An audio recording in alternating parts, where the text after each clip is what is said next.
Hey everyone, we wanted to thank you for sharing your time with us every week. Hazel and I love talking Destiny and interviewing guests. However, we realize that we produce a lot of content in our shows and it might be a little crazy at times. Yeah, especially all the Hazels getting off the rails and rabbit holes. It's crazy. Mother... So I had all kinds of ideas on how to change the show. Make 2 shows, split them in half, cut out content. I don't know. Yeah, trust me. You don't realize all the crazy shit he had in mind. So, you are welcome, listeners. I fought for you. Hey, I thought the new cat segment would be awesome. Yeah, because who doesn't love a 4-hour podcast? So, we are bringing back timestamps. We will provide them every week. Just look at the show description for the episode, and you can jump to where you like. For all you people out there like to zip around and don't have time for, all of our shenanigans. Yep, right there below the episode. Yeah, it's right there. Go look. I'll wait. Take your time, or not, because the longer you take, the more time this ad's going to be. Yeah. So anyway, we respect your time and know that you're busy with life and week and everything else. So, check them out. And later, Guardian. Come on, man, not that crap again. Hey, man, DMG loves cats. I mean, we see cat pics every week in the TWAB. I get it. You're pandering to him and Hippie, because Hippie likes them too. Yeah. It's not DMG anyway, you noob. It's Cosmo. No, DMG loves cats. It's Cosmo. I thought DMG loves cats, too.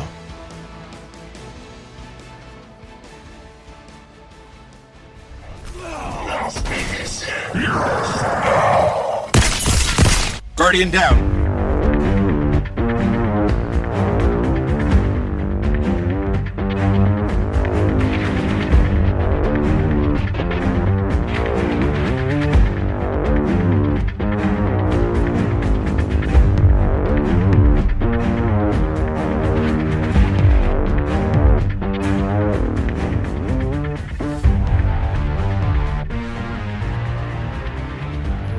You're going to do great. This is the one. All right, this is it. 3, 2. Hey, what's up, everybody? Thanks for hanging out with us today. Welcome to episode 144 of Guardian Downcast. We're a couple of OG Destiny gamer dads that have played since day one of this Bungie creation we call Destiny. And we love it, and we talk about it. We also occasionally interview content creators and community members to find out more about them. We're the show that asks, how's your airborne accuracy in the Crucible? I'm your host, The Gatr. That would be Todd the Gatr on Twitter, by the way, and Gatr on YouTube, shameless plug. And my co-host, Hazel NT everywhere and everywhere, is here as well. Hey man, how you been? Did you fucking that was awkward. A line of Coke? No, I didn't. I did have 2 cups of coffee, so sorry, that was awkward. Jesus, man. Fucking smoke some bath salts or something. Whatever you do in Florida. Hey, what we do in Florida, we don't talk about, all right? Well, anyway. Yeah, so I'm good. Daughter got some mysterious stomach bug that's been going around her school. So this is, sickness going on. I can't wait for it to get past to me and my wife because we just can't stay healthy. It's awesome. Wait a minute. You guys are still sick?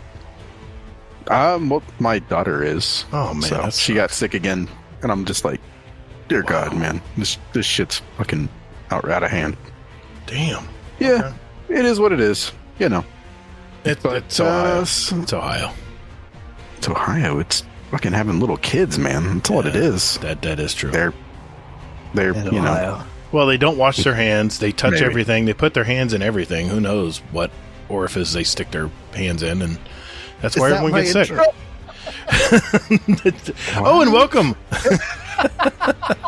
This is the Anti-Kid Podcast. You're welcome. Oh my God, I'm just saying. My wife is, she runs an elementary school, so yeah, she tells me stories. Well, remember, who was it that we had on that talked about what was it, stacking? Stacking? Where the one kid would go in and go poop, and then the next kid would go in and do it. Who was that? I don't remember who it was.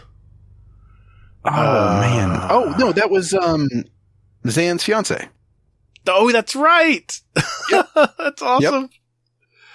Oh, my gosh. So, little kids, man. Little kids. Unbelievable. Yeah. So your week's been good, I guess. Yeah, sure. I mean, it's been a week. I've played Destiny a little bit, done some shit there, and started a new game, too. You did? Yeah, they exist. Okay, we'll talk about that. Did you not know this? Well, I didn't know there were any other games from Destiny, but okay. Any other games from Destiny? No, yeah, from Bungie. No, they don't have any other games, man. Oh, okay. Yeah, I played a game outside of Destiny. It exists. Well, I have news as well. I'll talk about that later, but yeah. So go for it, sir. How's your week? It's weather report. Mr. Fudd. Oh shit, he's here tonight. Yeah. Nothing. I didn't say anything. It's been a busy week. Things are heating up literally and figuratively. The deck is done though. That's the good news. Now it's cleanup time all weekend. Get ready for my son's wedding reception next Saturday. So this is the work weekend. I'll be busy cleaning up everything around the house, making it look good, and then the rest of the year it'll go back to what it was. Well, anyway, enough about us. Tonight we have the man, the myth, nay, I say the legend, Mr. ElmmerfuddGames with us tonight. He's back. How you been, sir? Hello, Hazelnut and Gatr from Guardian Downcast. It is wonderful to be here on your podcast. Well done, sir. Well Thanks. done. You can I just want to let you know it's 64 degrees and really windy right now. Whoa, nice, man. 69 degrees, baby. Yeah, I said, is that yours? Yes, moon's out tonight. Nice. You cut it off earlier, and I was really excited. Well, I forgot. I was really let down. I forgot you were here, so. You still could have told me. Yeah, but you're not going to listen back now because you were on the show, so. That's a valid point. That's a valid point. All right, I get you there. Okay. Oh, by the way, you can find this fine gentleman on Twitch, YouTube, Twitter, and TikTok as ElmmerfuddGames, all one word. And how's that saying go, Mr. Fudd? God, I don't know. It's on the tip of my tongue. I'd love to hear you do it, Gatr. Oh, okay. Here we go. Here we go. Double M, double D. How's you know what? I don't think I ever want to hear you do that again. Oh, shit. I thought I did a good I job. agree. Yeah. I agree. Hazel, let's hear you do. Me? Yeah. What do you got? I can't do it as well as you. Let's hear it. So, me? Yeah, come on. Bring it on. Come on. Apparently, we're plugging at the beginning of the show now. Okay. Yeah. All right. Well, let me hike my skirt up and say it here. Okay. All right. Double M, double D. Damn, that was actually pretty good. That was pretty good. I like that one. Mine sucked. All right. That's all right. No big deal. Anyway. No big deal. Wait. I think we need one more. We're missing one. Who are we missing? Some dude named Elmer Fudd. How's that saying go again? How do you spell that? Double M, double D. Oh, right. Double M, double D. There it is. Here's what we have on tap this week, folks. First, we're going to catch up. What are we doing here? Well, here's what I'm going to tell everybody. That's what I'm asking. We're going to catch up and talk with Mr. Elmer Fudd and his time in Destiny 2. Yes, he is playing the game again. We have some entertainment picks for the week. Just a little short blurb. Hazel's going to go over this TWAB, I should say, this week at Bungie for the 9th week of Season of the Risen. It's the Mega Sandbox TWAB. And before we go, we're going to answer some community questions and add 2 songs each to our award-winning Guardian Downcast show playlist. And we have a ton to cover tonight. So I would not want to be Hazel tonight. That's all I can say. All right, let's roll.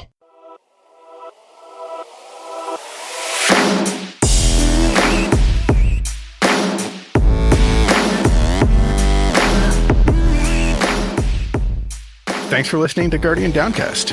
You can find us on Twitter at Guardian_D_cast. Or you can find us on Instagram at Guardian_Down_cast and see what picks our weekly guests want to share with you. Or just visit our website at guardiandowncast.com for all the contact info and where else to find us. And you can also play any past episodes you like in any order you like, right from your browser. Man, don't or me. Hey, Guardians, while you're at it, follow our Guardian Downcast show playlist on Spotify and iTunes. We post those links in our show description every week. So check us out, and later, Guardian. Toddles! So, Mr. Fudd, it's been I'd say a great few weeks, 3-4 weeks of Destiny. Like a month or so, yeah. We've been like raiding like every week. What the hell's that? I mean, I've never done this before, man. It's awesome. I know. You're a PvE main now. I'm actually playing the game again. All three of us got to do a raid together. The world's falling apart around us. What brought that on? Yeah. Well, so this expansion launched. I don't know if you guys heard about it. What's it called again? It's Forsaken. Tell me more. So you know that really sweet Hunter Vanguard? I can't remember anything. Right? What's his name? Yeah. The Crow. He dies. Yeah. And Marasav's brother, Cade, shot him. It was crazy. We're making our lore people very, very agitated right now. And the Traveler is actually blue. And there's multiple. It's Blues Traveler. Well done. I hate myself. I fell for that hook, line, and sinker. You did, man. You did. I could feel it. I was like, yes, they're letting me be dumb. So, but no, the Witch Queen dropped, and everyone was just absolutely loving it. And I usually drop back into the game to try the new story because the story is always fantastic. Yes, and then I'll usually do a raid to try it and say I did it, and then I usually uninstall. But this time, I mean, all the positive reviews aren't just day one excitement. I've actually been really enjoying myself, and I've been playing a couple times a week since the launch. It's been awesome. Yeah, we've look at you every week you've put a bunch of podcasters together and some of your community members as well. I think Cheesy comes to mind, and I think Poop Shizzle was on one week. Yeah, Cheesy, Poop Shizzle. It's been fantastic. Yeah. Well, I had that first raid that I thought was just going to do one and be done with it. Mm-hmm. So I grabbed I get horrible anxiety the first time through a raid. Of course, I'm streaming. I'm like, everyone that watches had done it. So I'm like, it's just. Yeah. How that works, performance anxiety. And I had a bunch of people that would, I knew would be patient and make fun of me in a fun way, So, then it finished. I was like, I fucking really enjoyed that raid, and this content's great. And so, every week I've been trying to rotate different people and get all my podcast friends in a group, and it's been awesome. It's been fun, man. I think I've hit most everyone. I got to get I got to get what is it? Two hunters and a titan, or two titans and a hunter? Or I think 3 warlocks and a frolic. I think they're on holiday. I think last week Respawn had to do the show himself. I think they were both on holiday. So damn. The two titans were. It was just the hunter show. He did good. He did good though. He did a great job. Yeah. But you need to raid with Respawn. That's 100%. That's something you definitely do. Yeah. Yeah, I got you guys. I got all the Guardian Hub guys. I got the Potato Thumbs. I've been working around. It's been fantastic. It's been great. When you first asked me, I was like, I thought it was just going to be a bunch of people from your community who'd never done it before. It was going to be like a learning raid. The first week we did it. And I said, I did tell you that to mess you up. You did. And I was like, well, who we got? We got anybody who knows how to do the raid? He goes, well, let me throw you some names out. And it was like Kingsley, Admiral Nips, Fluffy. There you go.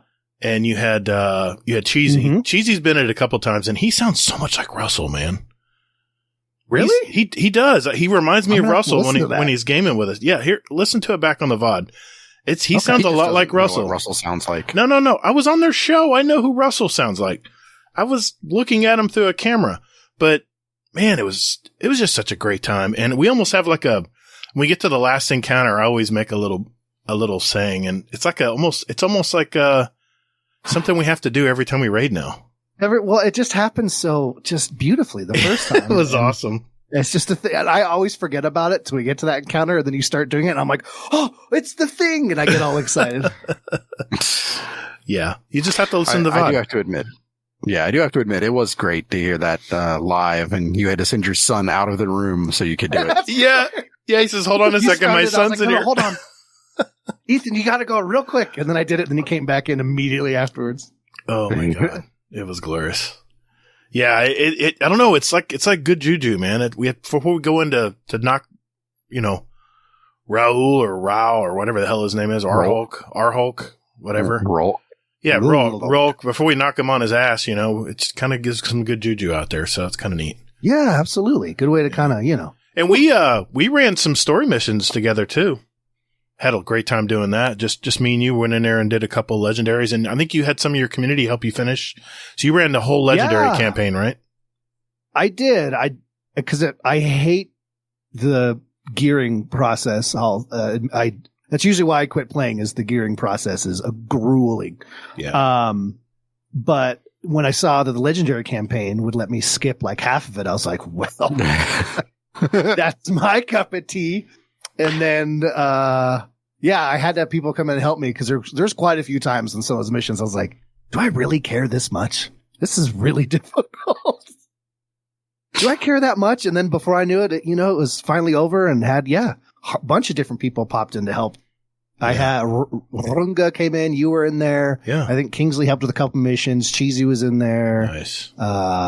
Poop Shizzle we mentioned earlier. Yeah. He's really and good that at was stuff. Fantastic. I'm excited to go through it on my Hunter, not legendary, so I can actually absorb the story more. Right. Because you're just trying to survive legendary, So how would you rank that story out of all the Destiny stories, all the Destiny expansions? Well, again, I'll answer that. I'll do a speak pipe after I finish it on my Hunter. Fair enough. I didn't get to really experience the story because I was screaming and crying trying to survive. No, that's fair enough. I'm going to hold you to that. Okay. No, I'll do it. 100%. Right, sweet. And there'll be a nice little ad for AMC in there. Nice. Oh, yes. He'd hold you anyway, honestly. But I would. Down. Who we kidding? Who we kidding here? Yeah. Hold me. Anything else you're looking to get done still? Or are you just kind of just chilling and having fun? Or is there any goals you have to get through the rest of the season? I want to finish. I know most everyone already has their pass finished, but I only play twice a week. So I want to get my I'm almost there, getting that all the way up because I did actually buy it. So I want to get that finished. Right. I'd like to do a Grandmaster. I'm slowly gearing up for that. I'd like to at least do one to say I did it. But really, it's mostly just, logging in with the awesome group of people and doing the raid, and then maybe I can put in another night where we do other raids, Yeah. I like the Deepstone Crypt. I only did the one time, and I'd like to do that some more. Yeah, and I even did a raid with you during Iron Banner. I mean, I think that atones. Yes. That atones. Doesn't that atone for my misdeeds in the past? Ladies and gentlemen, boys and girls, children of hopefully appropriate ages listening to the show, ElmmerfuddGames, do hereby declare that I forgive the Gatr for his previous discretion in ignoring my plea to do a raid because it was Iron Banner. And he, in fact, last Iron did a raid with me. How long did that take? Not to do the raid, but to get him to do it. I said yes right away. He did. I'd hoped that he didn't notice it was Iron Banner because I asked him a little early. Oh, I was in a game. I was set up to go into a game because it was still up in the air. And then once you said, "Oh yeah, I got a team," are you still in? I'm like, "Yeah, hell yeah, I am." You did it, guys. Yep. And I committed. And do you know why? Oh, okay. Yeah, why? This isn't over here, Gatr. All right. Okay. I want to thank the community of the Guardian Downcast for not relenting on him about this. I'll tag him every Iron Banner, and I know 4 or 5 other people in the Discord that every Iron Banner tag and go, Fudd, are you going to do a raid this week? Because Gator's not going to join you. Oh, shit. And no one has let that die. They have not, man. I appreciate you. Yeah. I appreciate all of you. They have definitely. You're welcome. They have definitely upheld that shame. You're a legend, Hazel. Yeah, I try. He probably had something to do with that. I'm guessing. Not just from the waist down this time. So yeah. It's okay. I'd like to find. I mean, what? Well, Fudd, what else are you playing? So you said you're playing this 2 nights a week. Anything else? Yeah, I've actually, they did this no build event in Fortnite for a couple weeks. And I was like, sweet, I'll try that out because I'm old and I can't build. And then it was so popular in the gaming community that they made it a full-time mode now. So I've been absolutely loving that. I've been able to like play with my kids. I've got a bunch of different friends that we're playing now. You know, we've got it. I think the other night we had, my son was on the Switch. My daughter's on the PlayStation. I'm sitting on the computer and we're all running around together. It was so much fun. That's awesome. Yeah. So hopefully now that it's a full mode, they'll put a map in for it because you know, the map's designed for building. So you're usually shooting each other in open fields, you know, so not great for shooting like that. But so hopefully they update the map, but that's been a lot of fun. I accidentally got back into Apex again after a few months off from that game. But now actually having a ton of fun there. I get really sweaty and upset with that game and then I rage quit it. And then it's usually, you know, I take a few months, then suddenly I can enjoy it again for a couple weeks. So we'll see how this goes. Nice. Yeah. And I think that's mostly what I've been playing. I tried, what was that? I tried to get really into Elden Ring. I just haven't had the time, but I got a decent little chunk in there. That's been a lot of fun playing with Russell a little bit too. Cause that's his jam and just getting absolutely pooped on. Hey, Fudd. Yeah. I got Elden Ring on PC. Did you play it? No. Well, you see all the title screen. All right.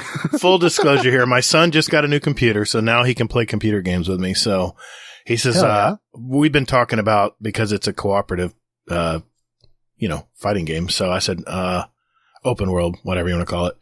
And I was like, we've been talking about it, and he finally just pulled the trigger, and he got a raise at work, so he's doing good.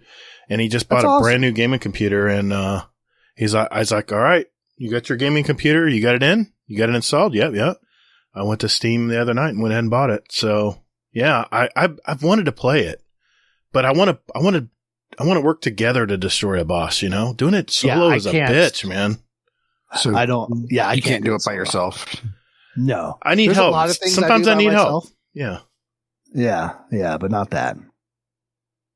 Well, see, I like conquering stuff like that on my own, you know, just to get that badge, like doing legendary solo, you know? Yeah. Well, see, the thing is, I already hate myself.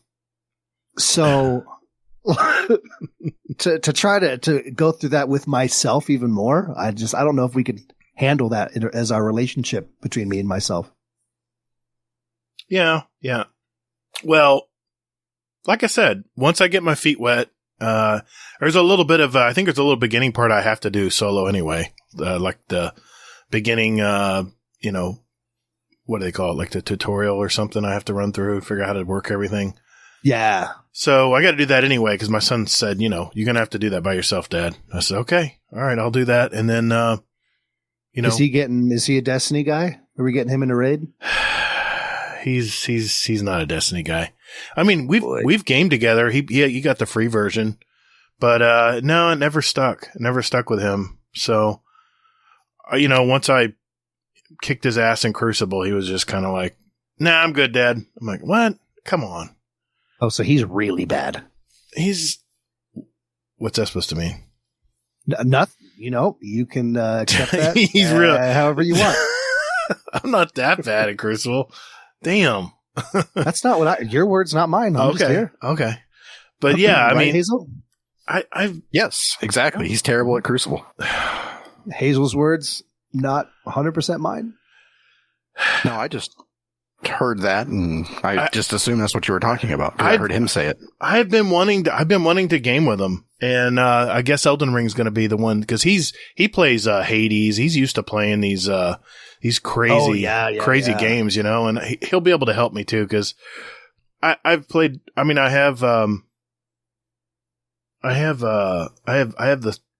third Souls game. I played the first boss, got my ass kicked, and got sent to the beginning. I'm like, oh man, I'm not in the mood for this tonight. So that's all the the Souls experience I have. But I think he'll be able to help me, in Elden Ring better. And plus, you know, it's game time together. So yeah, 100%. One thing we can do to connect. Get your son in my DMs, and we'll. Yeah, I will. We'll figure some stuff out. Because you can have what, 3 people in the same area at once? I think 3. Yeah. Well, no, I think it's up to 4. Okay. But I've heard if you have more than 2 people, bosses scale very drastically, like an unfairly scale. Oh no. So usually bosses probably just the 2 people, right? That's what I heard. I wouldn't say unfairly. I mean, it's a Souls game, and it should be a Souls game. Well, no. I mean, like 1 person, it's a Souls game, right? 2 people, like it's a Souls game. 3 people, like I have friends that Souls is the only game they play, and they're even like, I never do 3 people. That's insane. Oh, by the way, I just want to mention to our listeners who aren't here live, we are in our live podcast, live stage channel. And, we have several people joining in and listening in on our live podcast tonight. And if you want to, jump in and listen to us, join our Discord. And, we usually will announce something in our Discord, letting us know when we go live. And we don't do it all the time, but when we do, it's a lot of fun. And, Mr. Fudd said, hey man, let's definitely go live tonight. So, yeah. Where can they find your Discord at? We have the links all in our show notes. You can click that link anywhere, and it's Guardian Down Cast if you want to search for it. But I don't know, searching for Discord communities in Discord, it's not the easiest thing to do. And the thing is you can search for a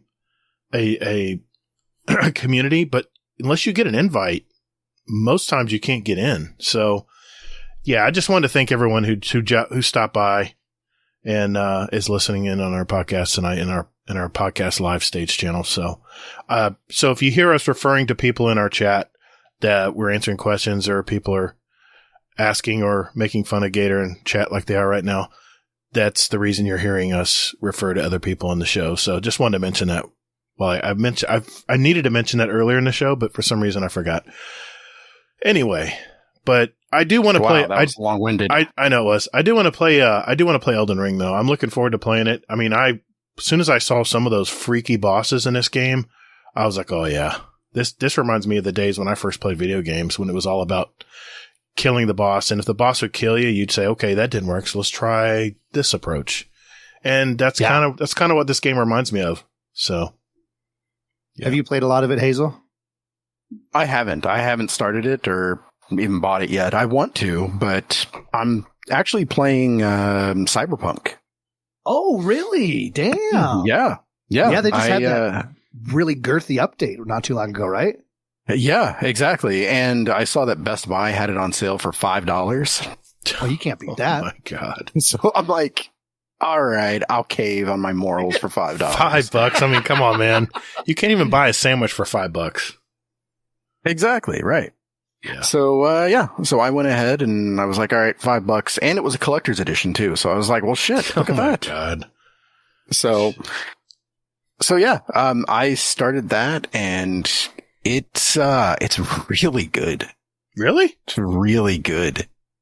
That's awesome. I mean, I really like it.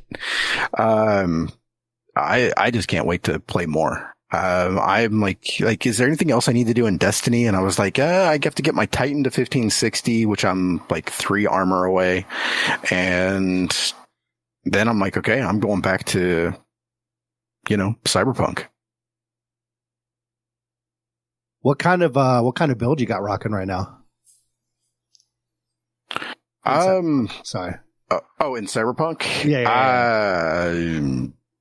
I'm more of katanas in the middle of everyone's face, or? Yeah, of course. I mean, that's the only way to be, right? I'm so proud of you. So yeah, I am just really loving Cyberpunk. My wife was like watching me for like 5 minutes, and she's like, they're cussing. She's like, when did they add cussing to Destiny? And this doesn't look like Destiny. So, yeah, what is Keanu Reeves doing in Destiny? He hasn't shown up yet. She was like, yeah, she was laughing too because she's like, is there nudity in here? What is this? So, yeah. Just watch when Addy walks by. Cover your screen. No, it's not a game that is kid friendly at all. So no, I don't have any worry about that. Yeah. Well, that's good, man. They don't have like a profanity filter and stuff like that. So you're enjoying it. I no, wouldn't want that either. Glitches aren't too bad. There's not anything hanging up the game or anything. I haven't experienced any of them yet. Okay. I mean, good to know. It's, I think if there are minor ones that I haven't even noticed. Okay. So. Yeah, I know they just had that huge update. Yeah. That fixed a lot of stuff, and they came out like the day after. This is like a week ago, I think. And they're like, we're going to continue to support this and work towards fixing it. So, yeah, I think, maybe eventually it'll be the game that, they said. Who knows? Yeah, I mean, again, I do kind of feel bad for them just because, like sales projections were saying it was going to be like 70 million copies. Oh, yeah, absolutely. And then, you had the higher ups pushing it when it wasn't ready to go. And I feel so bad for you can tell there was so much passion in that game. And to have that be what they were forced to put out, I feel so bad for them.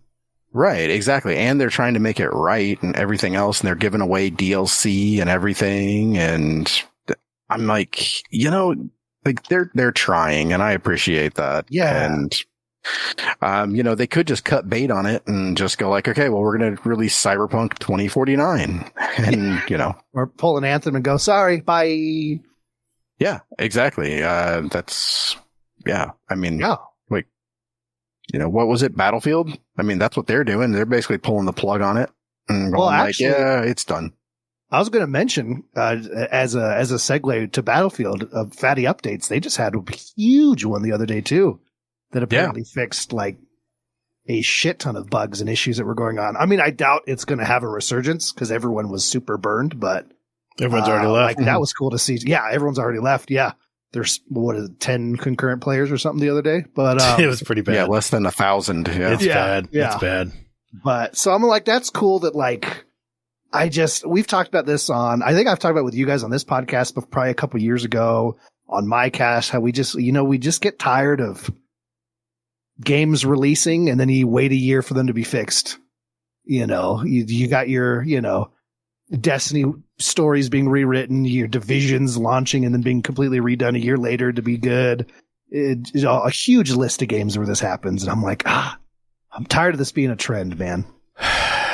EA's on my shit list right now. I can't even look at them right now. I mean, what they did to us in the Battlefield franchise is just appalling. No, you did it to yourself. Yeah, okay, whatever. They hyped it up. I'm saying they hyped the shit. They promoted the shit out of that game like it was the next best thing coming out, and you did it to yourself. Oh, I know. Oh, he called you a bitch. I'm definitely. I will not. Other than Bungie, which has proven time and time again that they make a great game and they deliver, I will never ever pre-order a game again. Never. You can hear it right now. What's today? Today is 4/22/22. I will never pre-order a game ever again. You hear that, 30? I'll never pre-order a game again unless it's Destiny. You know what's funny? So like, let's say a game launches, would you pre-order it, do you think, or? Well, if it launches, then then you're not pre-ordering it, are you? I guarantee you, before I ever play a game, I will, I bought Returnal, and I bought Returnal because I watched Skill Up play it for a whole hour. And I saw how everything was computer generated and it ran smooth. It was a beautiful game. And I went and bought it. So you didn't return it? Yeah, I get it. Hey, I wanted to ask you something while we're thinking about this. How's the shoutcasting? How's the shoutcasting going? You have anything coming up? You have anything planned that you're going to be doing? I'm hoping so, man. I miss the hell out of it. There's real world stuff. Like there's a worker shortage just everywhere. And we're really struggling with that at the post office, and the mail still has to go. So I just have had no free time and days off taken and all that stuff, so damn. I just legitly am just so fucking tired all the time that I haven't been able to put a tournament together, and I keep wanting to. It's addicting. It's so much fun. It is. You do a good job at it too. Yeah. Thanks, man. I legit appreciate that. But, Yeah, I miss it. And, and a ton of people, it's been really nice when people reaching out and asking about it. I'm like, okay, good. People still care and want it. Like, that's the big thing you always worry about is like, if I don't do it for a month, are they going to forget about me? Oh God, but yeah. So hopefully soon, and, probably never, even if I'm enjoying Fortnite, I'll never do Fortnite again for a tournament. That was awful. But, yeah, Apex is the thing. It's a great community. Great gameplay, super fun to cast because there's so much stuff going on. So hopefully next month. Well, maybe, I mentioned it earlier. Or I could do another, the Destiny raid race was a shit ton of fun. I could definitely do that. Or how about a Destiny PvP tournament? That would be cool. Or what do you mean or? Over and over. Or how about we don't? Or Fudd could slam his nuts in a book instead of doing the PvP one. I could chug a bottle of laxatives and get stuck on the train. Okay, fair enough. Oh my God. Before we go, Fudd, we wanted to, because we got a lot of crap to cover tonight. I mean, I don't say crap. And we got a lot of stuff to cover. And you've been on our show several times, but for some of those who are just now finding out about our show, do you mind if we ask you some signature questions again? I know you said, go for it. Okay. The one I want to ask is, all right, hold on. I got to do it right? I got to do it right. Oh shit. I know what you're going to do. So Fudd, dude, what's up with the gamer tag? Dude, I just got goosebumps. That do it? Good. That was so good. Oh, yeah. So Elmer Fudd, MMD, back on the Xbox 360 days. I believe this was like 2006, I think is when I started this gamer tag. Mm-hmm. So we got Xbox Live because I wanted to get into Call of Duty because that was all the rage. COD 4 had just come out. And I'm trying to I can't figure out what I want. All my friends at the time, because this is 2006, are, like __ capital X lowercase XX killer for shizza XXX _. Oh my God. I may or may not have had one of those usernames. Yeah. So, we were a huge Looney Tunes family and legit the skit was going with Elmer Fudd and Bugs Bunny, the opera. Mm-hmm. Where, the big fat horse, the Spear Magic Helmet song. Oh, yeah. Mm-hmm. I don't know if you guys, some of you guys out there will know what I'm talking about. Yeah. And I'm like, God, Elmer Fudd is just the best. Huge fan of that character. And I was like, oh, I'll be Elmer Fudd. This name is probably taken, but I was young and stupid and spelled it incorrectly, hence the MMD, and it was not taken. And I was like, oh my God, sweet. And it just became the name. And a lot of people I gamed with, like, that was just what they called me. They never, even if they knew my first name, like, that's what they wanted to call me. Years later, I was going to change it when I moved to, like, PC and stuff, but everyone still knew me as that. So it just stuck around, and that's who I've been ever since, Elmer Fudd. So you've had that name since 06? Is that what you said? 06. Man. Nice. That's a long time. Yeah, dude. That's about how long, I think that's how long I've had Gatr, GATR. That's fantastic. That's awesome. It's amazing how it just carries on, Well, it's become such a part of your life. Like there's a moment like if I don't know if any of you guys do this, but if you like make a mistake and you talk out loud to yourself, like you absolute idiot, Brett, but I catch myself calling myself Fudd and I'm like, God damn it. What am I doing with my life? So yeah, it's just become such a part of who you are now. And it's never going to change until, I get a lawsuit or something, I guess. I don't know. Yeah, I hear you. Hazel, do you want to ask him one of yours? Yeah, I do. Okay.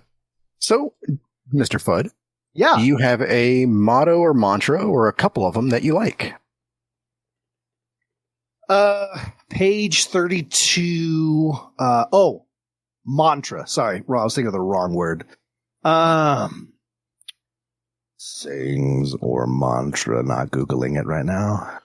Mothra? Wasn't that Godzilla? Mothra. Oh, okay. Mothra yes, your favorite kaiju. Yes, there we go. Mothra for the win. My favorite one, not clicking at random for sure, is, and I live every I live every day by this. I'm ready to face any challenges that might be foolish enough to face me. Nice. Good pick. Good pick. The great Greek philosopher Dwight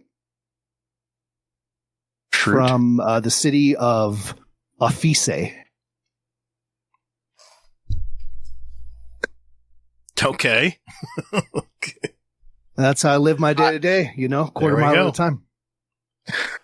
Now that I like it. That's a great movie. Family. Great movie, man. Okay. I got another one. Yeah. All right. Think hard here. I mean, because you probably spilled a lot, but maybe there's something that you haven't thought of yet.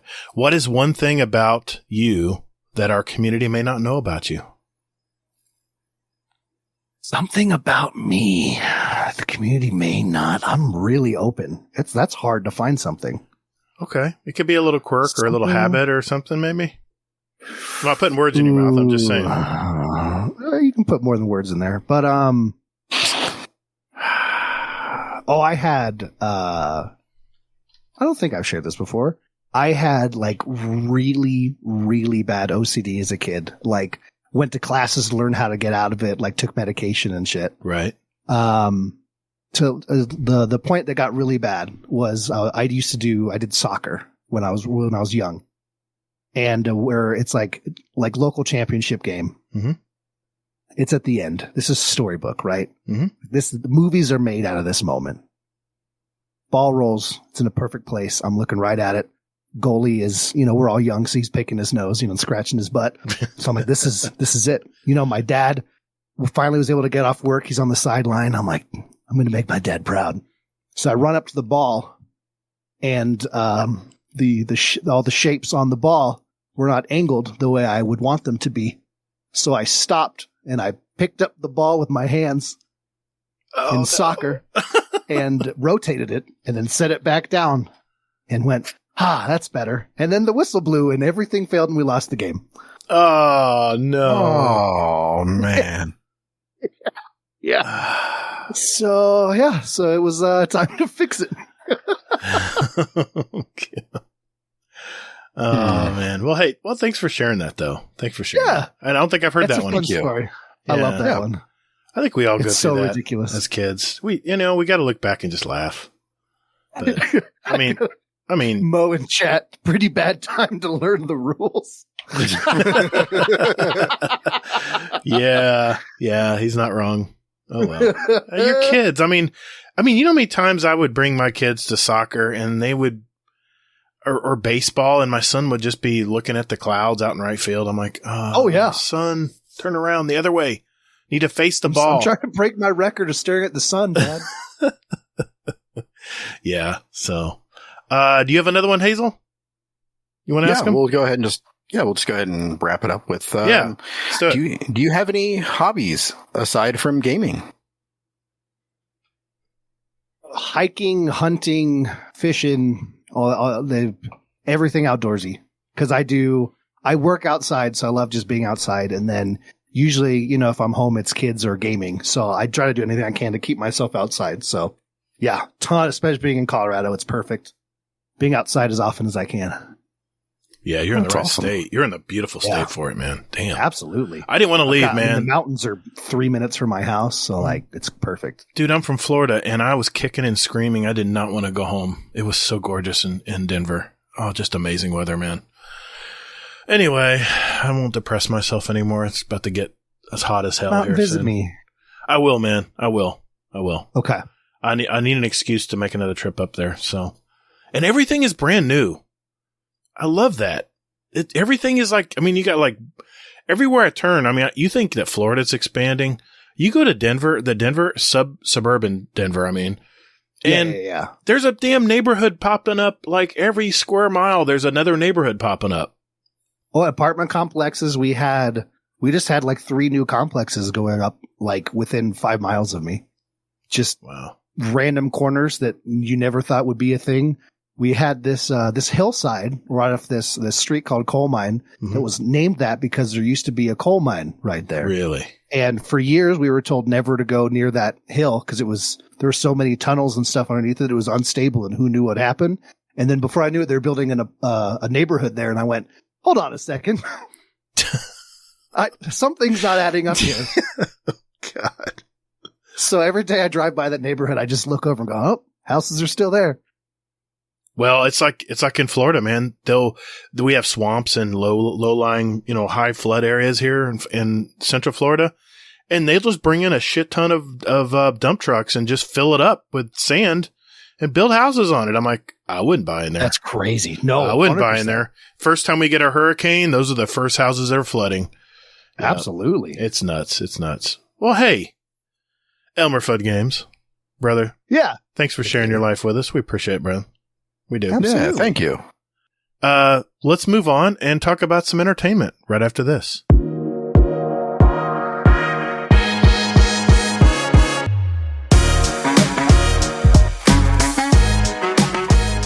Hey, everyone. Looking for some like-minded gamers to talk Destiny with? Or maybe just a place to de-stress and talk with others about life for a bit. Or maybe just a place to discuss the latest movies, TV shows, and new music out there. Well, wait. What about channels with New Year's resolutions or other goals? Oh, we also have a fitness section. Well, you're also forgetting about channels with links to our clan, SpeakPipe, show music playlists, or even where to get a t-shirt, mousepad, coffee mug, condoms.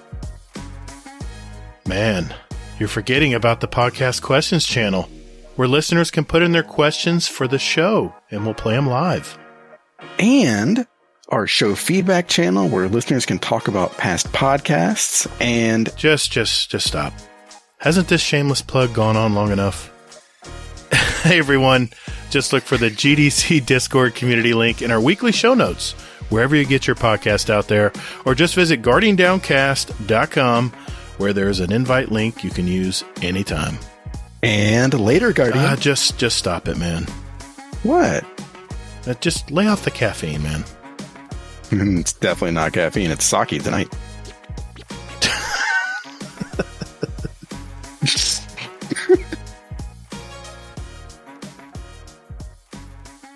All right. We got to talk about entertainment. That's the next thing we were going to talk about. It is exactly. It's all here in the notes in front of me. And TWAB can wait. TWAB can wait. I have several movies I watched this week, but I want to ask you guys first. Anything you guys have been watching? Anything you guys want to talk about or point out that maybe our listeners might want to check out? Anybody wants to jump in? Hazel, why don't you take the lead on this one, buddy? Me? Yeah, Okay. I'm very interested in what you have to say here. Okay. Well, so I saw a trailer for Thor, like everybody else did. Yes. Yeah. It looked badass. My daughter is all excited to see, female Thor. So that's awesome. Then I saw the preview for Shin Ultraman. And growing up, I was a huge Ultraman fan. It was terribly produced and everything else. Oh, yes. Yeah. Okay. Yeah. I think I had an action figure of this. Yeah, exactly. Yeah. Okay. And there's an animated show on Netflix. So I started watching it and it's pretty interesting. I kind of like it. I'm through the first season and it's just one of those things where I just put my brain on hold and I'm just watching it, and they try to give it some plot, but they fail miserably. But Okay. it's still fun to watch. And then, my wife and I, we knocked out a show called The Girl Before. It's on HBO Max. It's based off of a book. It's crazy. It's like a suburban thriller kind of thing.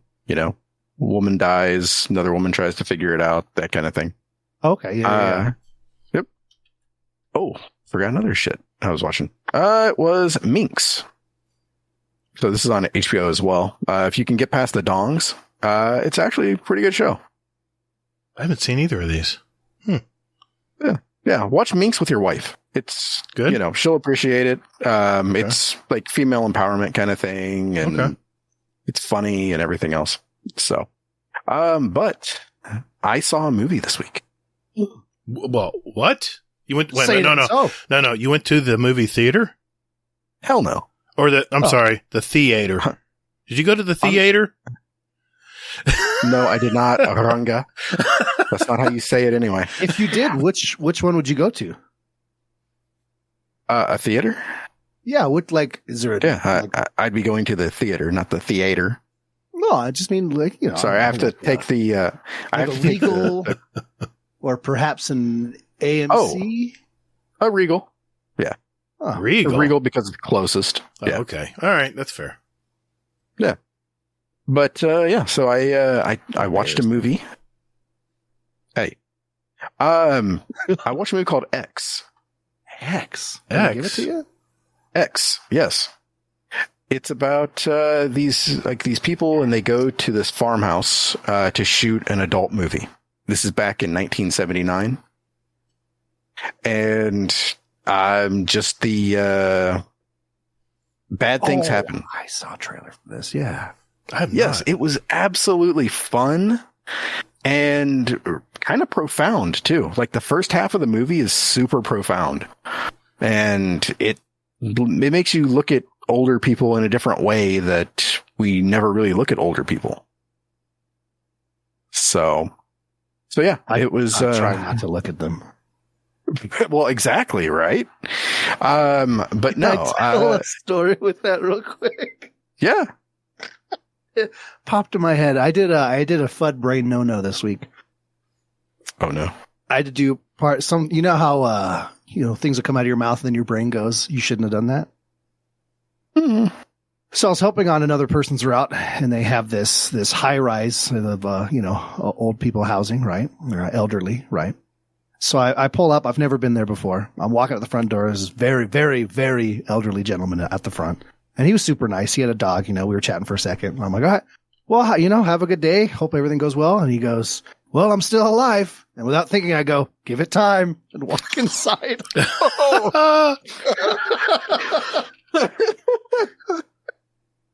Oh my God. That's amazing. Yeah. And I went, well, that happened. Oh my God. That's a thing. Yep. Wow. Sorry. Wow. Bring us back from that. Yeah. So the first half of the movie is pretty profound. Second half of the movie is completely off the fucking chain.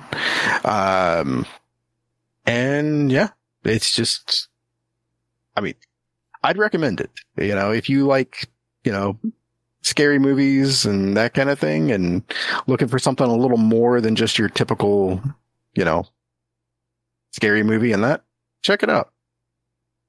Yeah, I will. Yeah. Yeah. Don't watch it with kids, by the way. Okay. All right. Anything else you want to talk about? That is it. How about you, Brad? Mr. Fudd. Yeah. Yeah. So me and my wife sat down and finally were able to watch through all of Murderville on Netflix. I don't know if you guys have watched that yet. No, I haven't watched Murderville. Mm-mm. Oh, it's so fucking good. It's hilarious. So it's like what's the word I'm looking for? My brain is going kaput. So Will Arnett is like the main character. All the actors have a script. Oh, my wife is watching this.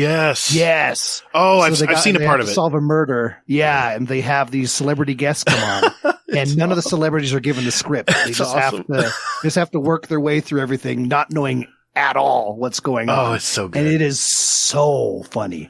Yeah. We were like, we'll watch a couple episodes, and we watched all of it. It was incredible. Watching them try to make each other break, Will Arnett trying to make every moment absolutely insane.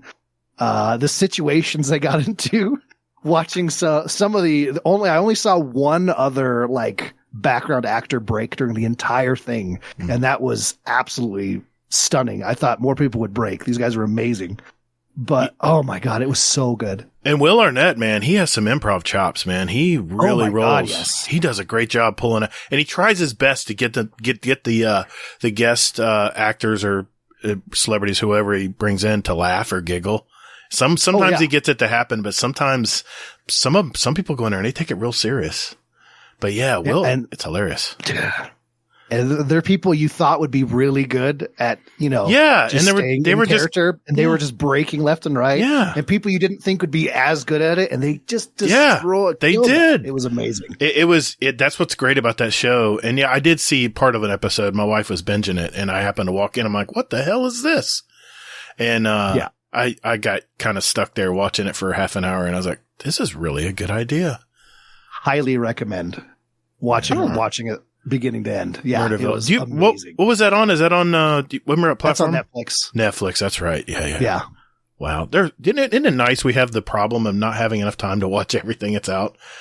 I remember absolutely. Back in the old days. Yeah. We had 3 channels. That was it. And we'd watch the news because that was all it was on. So. Back in my day, the internet came through the mail. There. It was an AOL disc. I'm so saving that. one. That is fantastic.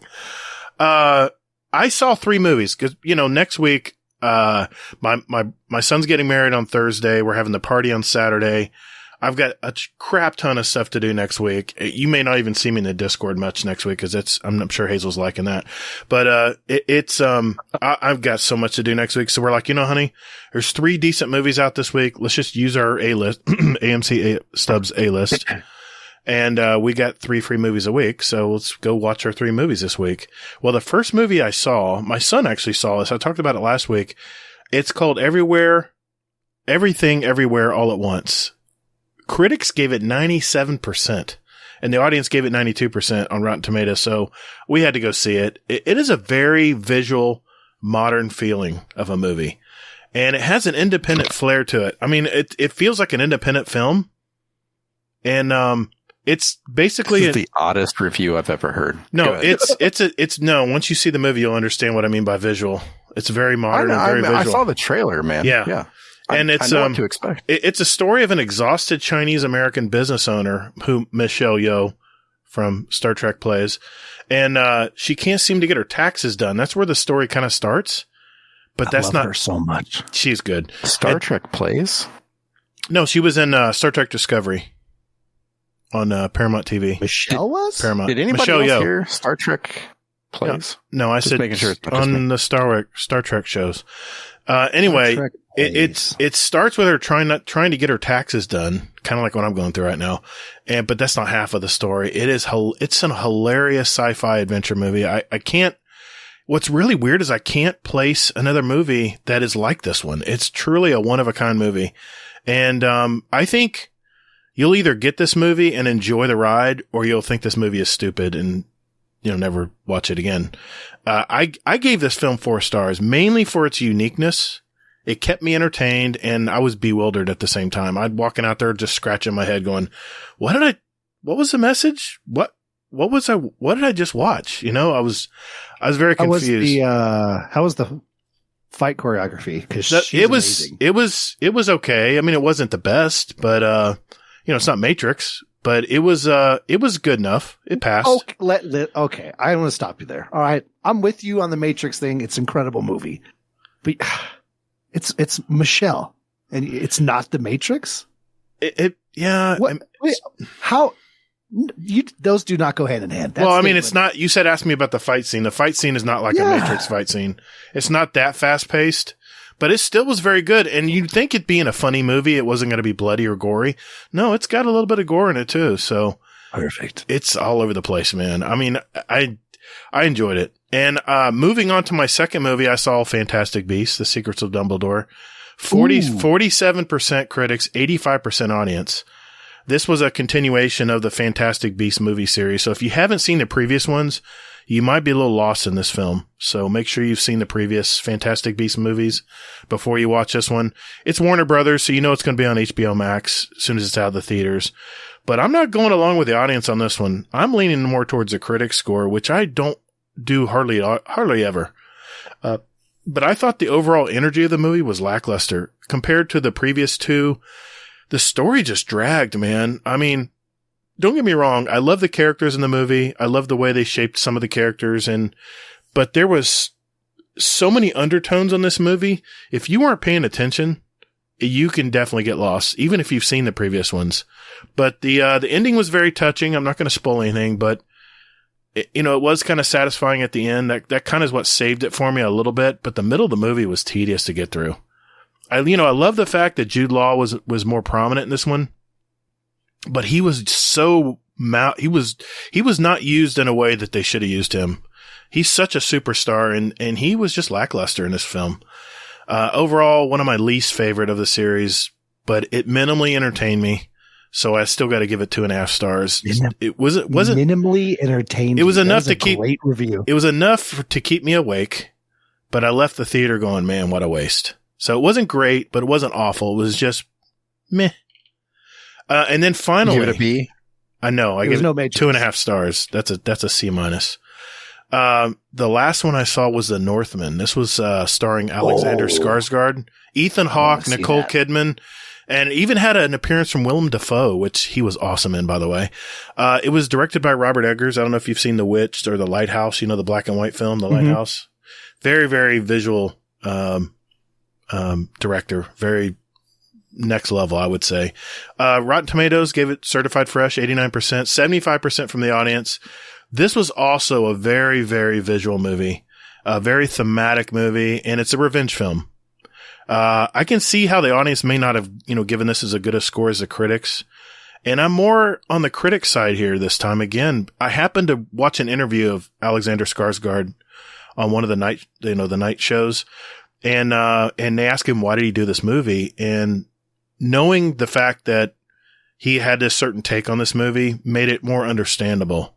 I know I'm running in circles here, but it basically is a broad mythology type of movie more than it was, your general entertainment when you go to a theater to watch the story, beginning, middle, end. It was very thematic, very much about Viking mythology. I know you'll love this, Fudd. Very, very gory. Very gory. Yes. Don't bring your kiddies to this one. Overall, like I said, it was a broadly entertaining movie. It was okay. But Bjork was in it? Oh my God. Yeah. A lot of gore, a lot of violence. So, if you know that it's based on Viking mythology, and it's from what Skarsgård said on the night show he was interviewed on, he said it was a story that hasn't been told on the big screen. And I got to agree. I don't remember hearing this storyline in other Viking movies I've watched in the past. So, I give it 3.5 stars, mainly for its awesome visuals that accompany the mythology. It's worth a watch for me. So if it comes out on streaming or whatever and you don't have a chance to see it at the theater, definitely want to check it out. Just like I said, it's a lot of masculine sword throwing and stabbing and slicing people's organs open and grabbing and stealing hearts from people's chest. I mean, it gets crazy, man. It gets really crazy. And it's the whole movie is dark, muddy, and wet. So, he was talking about how I like my wedding night. Yeah, exactly. Mine too. How's that? Never mind. Were you there? No. That was you? No, I wanted to highlight a few TV shows though. Better Call Saul season 6 premiered last week. Fan-frickin-tastic. It was 2.5 hours long. It was kind of a double episode. Definitely, if you haven't seen Better Call Saul, season 5 and under is all on Netflix right now. You can only see season 6, weekly from AMC, American Movie Classics Network on TV. So I think the next one comes out this Monday. Halo. I watched the latest episode of Halo. It's still keeping me entertained, but it's starting to wane a little bit. Quickly, Moon Knight. Yes. This week's, what do you guys think of? Did you guys see this week's episode? Yeah. What do you think, Hazel? It was amazing. You liked it? That was fucking bonkers. You liked it? It felt like Indiana Jones for me. It didn't feel like anything like the last few episodes. And that's fine. I don't know. So you're telling me it threw me off. Up. God, so they've been spending 3 episodes. So what do you got against Indiana Jones, Gatr? Yeah. I got nothing against Indiana Jones, movies? But I've seen those movies. They were good. Yeah. I don't know. Yeah. It was this last episode was just lackluster. Leading up to exactly what they're doing. I know what you're saying. Yeah, I know. Yeah. But I got to tell you, the show that's really got me gripping right now is Outer Range. It's on Amazon Prime. I watched the trailer for this and I laughed my balls off. I literally have no balls anymore because this show looked fucking absurd. It's really good. I was like, it's good. I don't understand how the show can be good. It's really good. Yeah. The trailer shows you nothing. The trailer shows you nothing about what actually happens in this show, but I'm loving it. It's really good. I just think I just saw the 4th episode. Really, really good. So those are the things I wanted to mention this week. Is there anything else, Hazel? Anything else you want to talk about entertainment wise, or are we good? What do you guys think of the Thor trailer? It was amazing. I'm excited to see. We got Marvel Zeus coming in. I'm excited to see how that's going to go. You can definitely tell that what Thor wants to happen is not going to happen in his life, and it's going to really propel us in a fantastic direction in the MCU. Natalie Portman is sexy as always. It's going to be good. There's going to be some dark tones. There's going to be some great comedy. Yeah, I'm pumped. Thor is the best. Mm-hmm. Yeah, it was all right.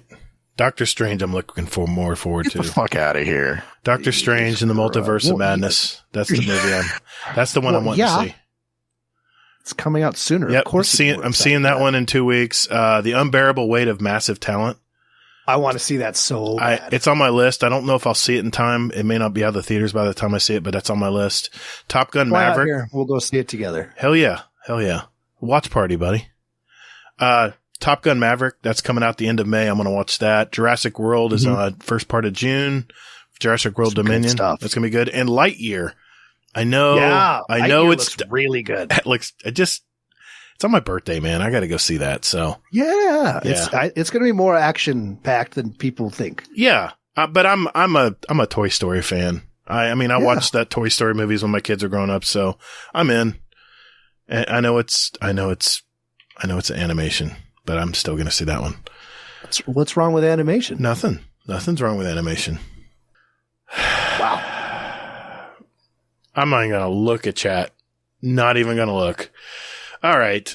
Let's move on. And my God, good luck, Hazel. Godspeed. It's time for This Week at Bungie.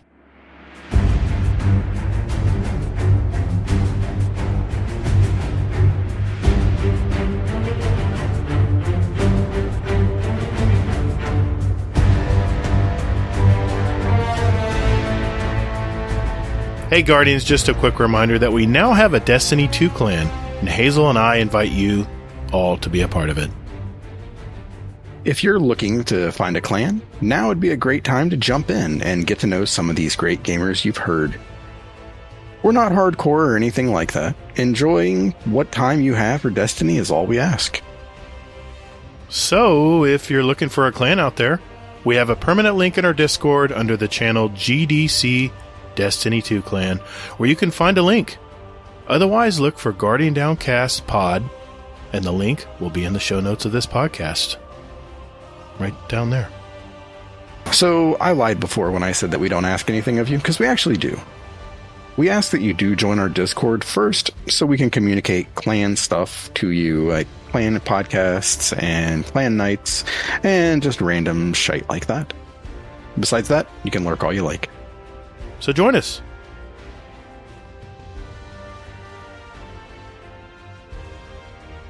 All right. 9th week of Season of the Risen. And man, is it ever a 9th week. Hazel, you got a lot to cover tonight, man. What's going on? Whew. Yeah, so just a thing or two. Okay. This is from the beloved Dimage, or A Dimage, 04. So, he goes on to say that they are going to be talking about sandbox changes coming, some of it next season, some of it on Tuesday. Ooh. Yes.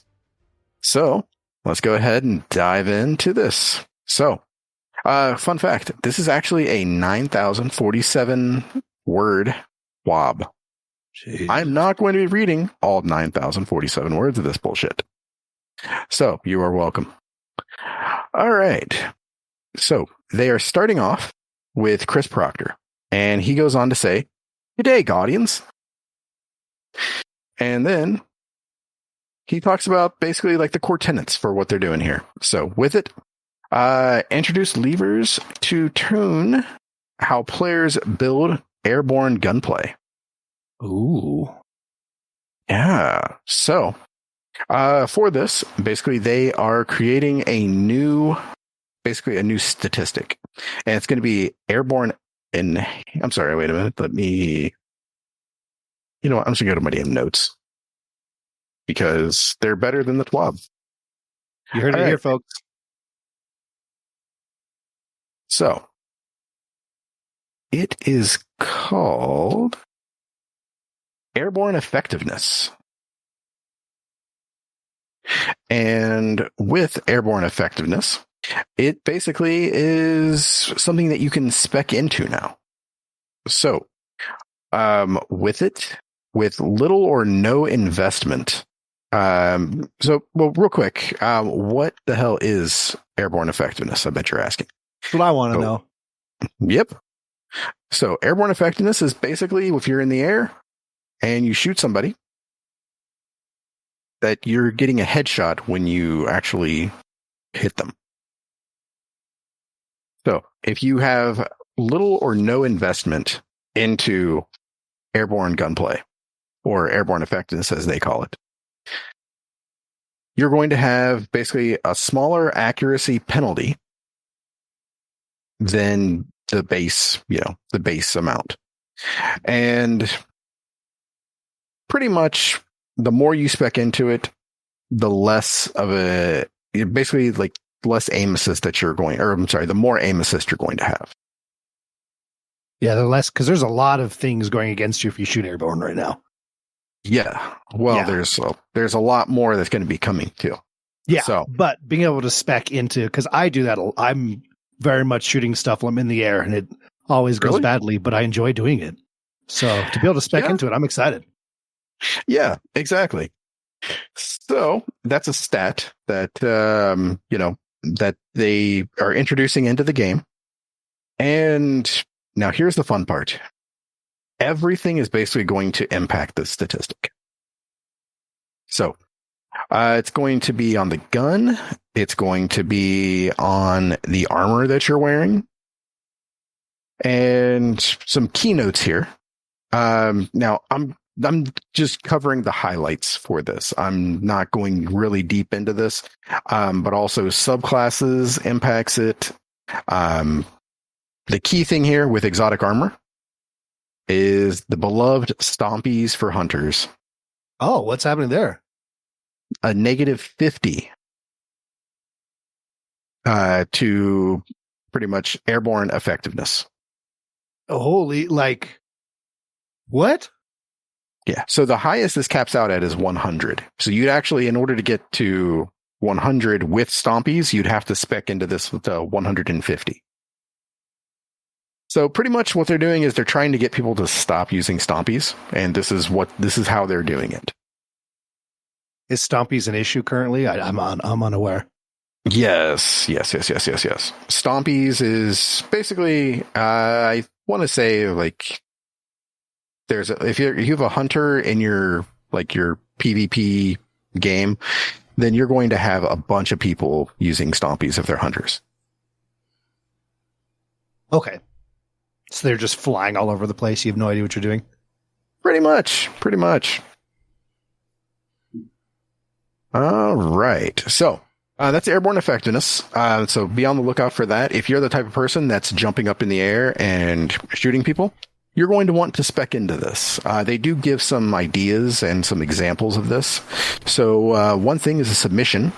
That is the SMG from the raid with Icarus grip. So that's the mod for it. And stompies. And then tempered metal active. Basically, that's going to give you 12 airborne effectiveness out of 100. Because you get 27 for the gun, 15 for the mod, -50 for stompies, and then +20 for tempered metal, that perk.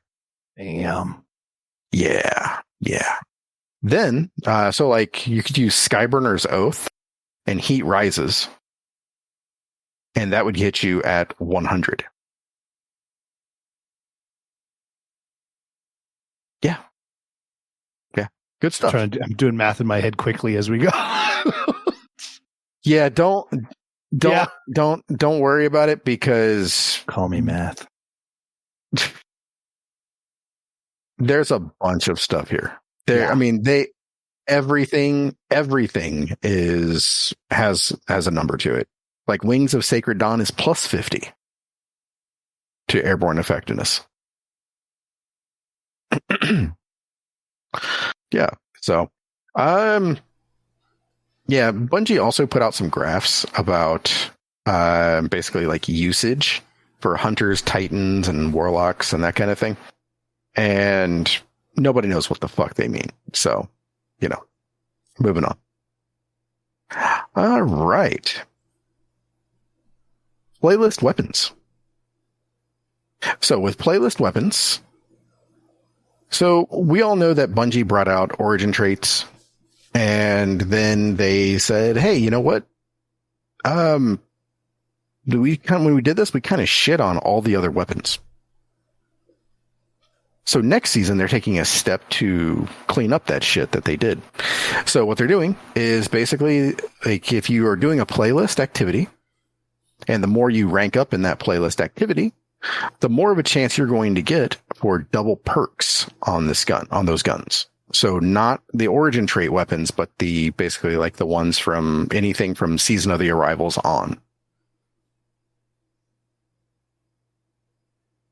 Okay. So that's a good thing, and also they're doing some bonus stats for that as well. So we're losing them. They're trying to, what? We're losing Fudd. I'm here. The fire in my belly for Destiny has never burned so bright. Yep. Flinch is getting a rework as well. I'm caught up. All right, here we go. Yep. So with Flinch, what they're doing is basically they're making stability matter. Holy shit. I like this. Yeah, they're making your resilience matter too. Whoa. So if you have a high resilience and you have low flinch or high stability. Yes. Yeah, there you go. You're going to be able to have basically spec into flinch resistance a lot. Yeah. As a Titan, I like this. Yep. Glaives, just so you know, real quick here, are getting a rework. They're going to be a little bit better. Exotic glaives are still going to suck balls. So sorry about that. Yeah. What? Mr. Monkey's going to have such a ball with the new glaive setup. The guy already owns people with the glaive. Yeah. Now he's really going to just dominate. Yeah, he's really excited for it. Okay. Another goal that they had was to reduce the number of one-hit kills in PvP. Now that means using special weapons that aren't designed to do it. So, pretty much what they're doing here is they're reducing pretty much they're nerfing most everything special ammo. Yeah. Oh, fun fact. With special ammo, guess what? What? That special ammo scav that a lot of people have, scavengers. Yeah. Bye-bye. It's getting disabled. Bye-bye. Yep. And special ammo in-air accuracy is getting nerfed as well. Snipers are getting a buff. That's pretty cool. Yeah, I haven't seen a lot of people using snipers for, I think, this whole time I've been back, so. Well, yeah. Well, the reason why is because aim down sight speed, ADS, is pretty much terrible unless you have snapshot. Right. So they're raising that up now. So that way they can go ahead, they're basically giving it, I think, like a little bit less time it takes to ADS. So you can still use snapshot. It's still the fastest, but the standard speed is still going to be faster than it is now. Fusions are getting a slight nerf, so they're not going to be able to map people anymore. Yeah, I was a little sad about that. Nah. It's because fusions have like started to dominate a little bit. So, well, still shotguns are everywhere. Shotguns are everywhere. They are, but they're only going to get basically, I mean, like 2 rounds. And then if they kill somebody with special, then they're going to get 1 round from them if they haven't used it. They did take a half a meter off the effective range. So they have to get really close to people. So that'll help. Well, not really close. It's like 6.5 meters now, I think. I mean, if they're within 4 meters, they're going to kill you anyway. So that's still going to one shot. Yeah, as someone who didn't play for like a year, I definitely noticed shotguns aren't nearly as bad as they used to be. Like, obviously, I mean, shotgun's going to be a shotgun if they're insanely close. They're easy to use. Yeah, I haven't seen it as bad. Yeah, this time around at least. Yep. Quick notes here. Trace rifles, auto rifles, and pulse rifles are all getting buffs next season. SMGs are getting a nerf. What? Yep. All because of multi-muck. LMGs, or what do you call them, Gatr? Heavy machine guns or something? Line rifles. No, that's fusions, man. I always you talking about LMGs are getting a buff. Heavy machine guns, They're not heavy machine guns, Gatr. A heavy machine gun has to be stationary and planted with a tripod, I should know this. on a Humvee, on a barricade. Yes, I should know this. Light machine guns because you can carry it. They're mobile. Yes. Jesus. Thank you, Fudd. You're so professional. I got you. Yep. What are they doing to my favorite weapon in the game? Which one? The machine guns. Oh, don't tell them about they're getting a buff. Don't tell them about the Doom Marchers. Don't tell them. Tell me all the things. You're not going to like it. Oh. What? Nothing. Go ahead. We'll get to it. We'll get to it. What's going on with my machine guns? Gator's like flipping ahead, and I'm sorry. There's just so much. I'm going to let you. I know. I'm sorry. Tell the story. There's just so much information. I'm gonna interrupt you. And machine guns are getting an increased damage by 40% against PvE enemies and 20% versus bosses. That's good. Hell yes. That is that's my heavy of choice, or my power slot, whatever it's called now. I still use almost nothing but machine guns, and I'm glad it'll be, better now. Pretty much. Yeah, I'm looking forward to them. I've been sitting on a couple of them, and I'm glad to know that, I can actually, blow the dust off of them and use them. Yeah. All right. So, what the hell are you talking about, Gatr? You said Dune Marchers? They didn't mention Dune Marchers at all in here. They do later. I'm jumping ahead. Sorry. The fuck are you talking about? I just searched the entire TWAB and they don't mention Dune Marchers. Dune Marchers are getting a bit of a nerf. Where? Where is this? Exotic armor that revolves around being airborne or works in specific weapons grants bonus. Oh yeah, I'm not going deep into. I'm just saying. All right, just let me mention it. No, man, don't go through all this bullshit. Dune Marchers isn't even on there. I'm sorry, it's Peregrine Greaves. Skyburner's Oath is going to be awesome. Cool. Yes, don't talk about Titan. Hazel's trying to swerve. It's all that matters. Hazel is trying to swerve the train back on the track. Will you just copy paste it and send it to me? I cannot find this. I'm sorry, it's not Dune Marchers. It's yeah, because Gatr can't read. And he doesn't Titan. He doesn't know. It's look at our new shirt and the it's Peregrine. It's Peregrine Greaves. Where is this in the list?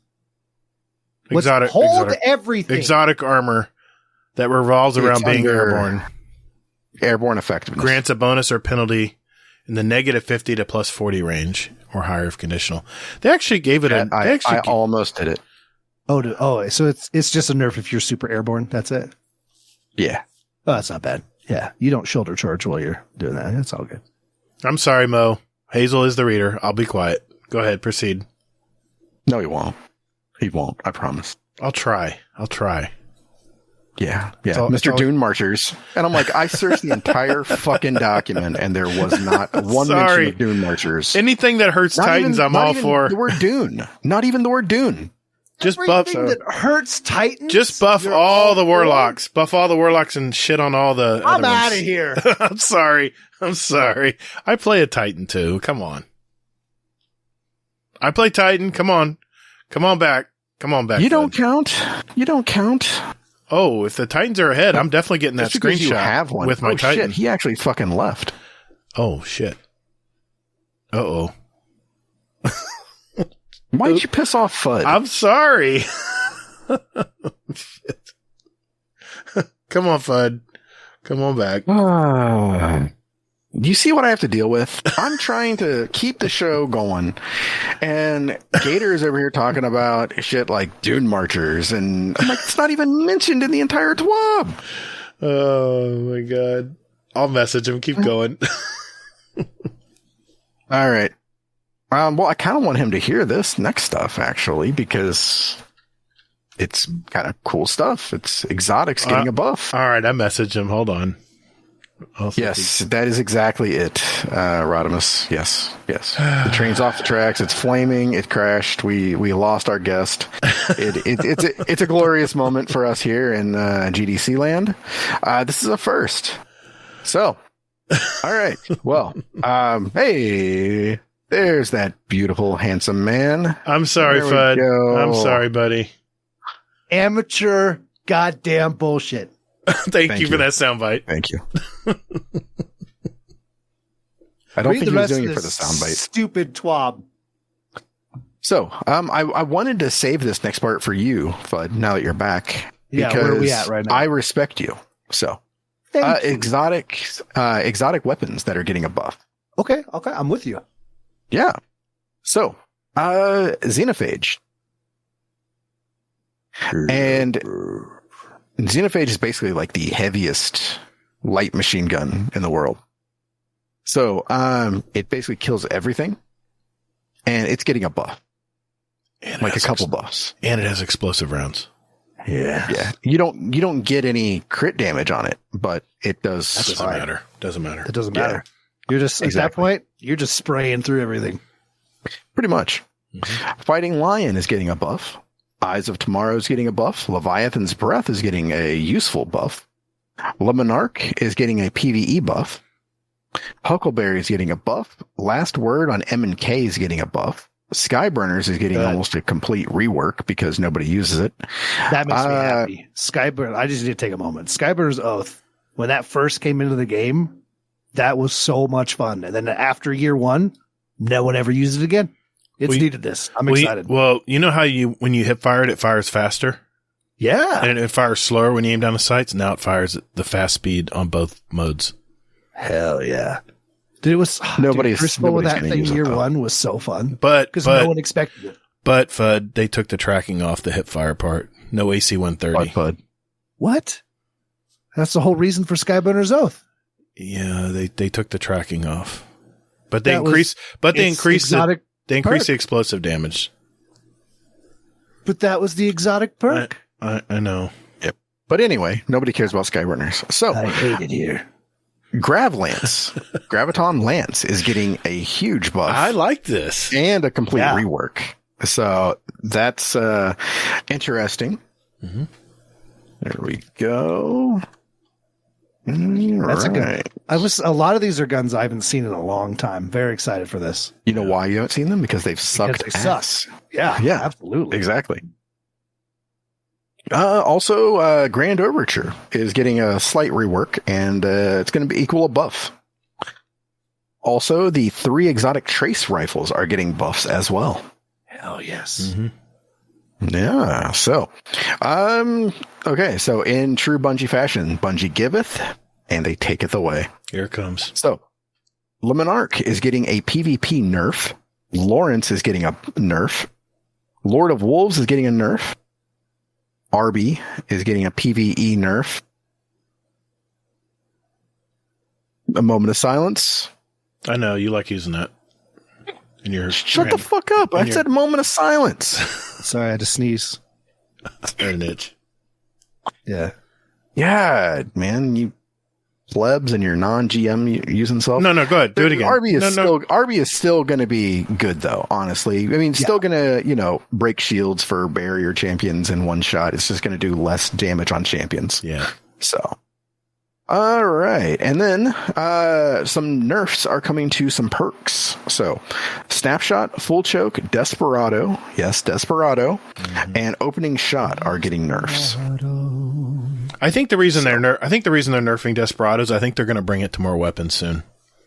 Yeah, that makes sense. They have to even out. They said that. Yeah. Did you read the TWAB? I did. I glanced at it. Yeah. That's why they said they're nerfing it, because they're going to put it on more weapons. Exactly. I agree too. Wow. Fudd. I agree too, Fudd. Wow. Yeah. Wow. DMG, gee. I think you were right when you wrote that. I concur. Yep. Huh. So, what's next on the old docket? Huh?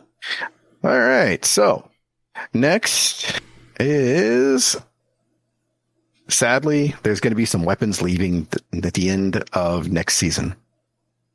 Now, again, this is next season. So, Occluded Finality. The Sniper and Iron Banner is leaving. Finite Impactor. The Hand Cannon is leaving from Iron Banner. Nightfalls, the Comedian is leaving. Fucking take that bullshit. Palindrome is leaving. Trials of Osiris weapons. Shira's Wrath and the Messenger are leaving next season. Sad face. I mean, it's been around. You should have a role that you work with right now. So is this a legit question? So it says leaving loot pools. That's not where they get sunset and you can't No. They're just not going to be available, right? They're just not going to be available to farm. Cool. Yeah. Okay, cool. They're getting sunset basically. Well, because there's guns that when they get sunset, you can never bring them up past that power and they're useless. And then there's some that are just, you can't get them as a drop, but you can still use them. You know what I mean? Yeah. No, you can't get these as a drop, but you can still use them. Limited time availability. Yep. Okay, got it. But you can still use them just fine. Yeah, absolutely. You can still power them up. Yeah. So, yep.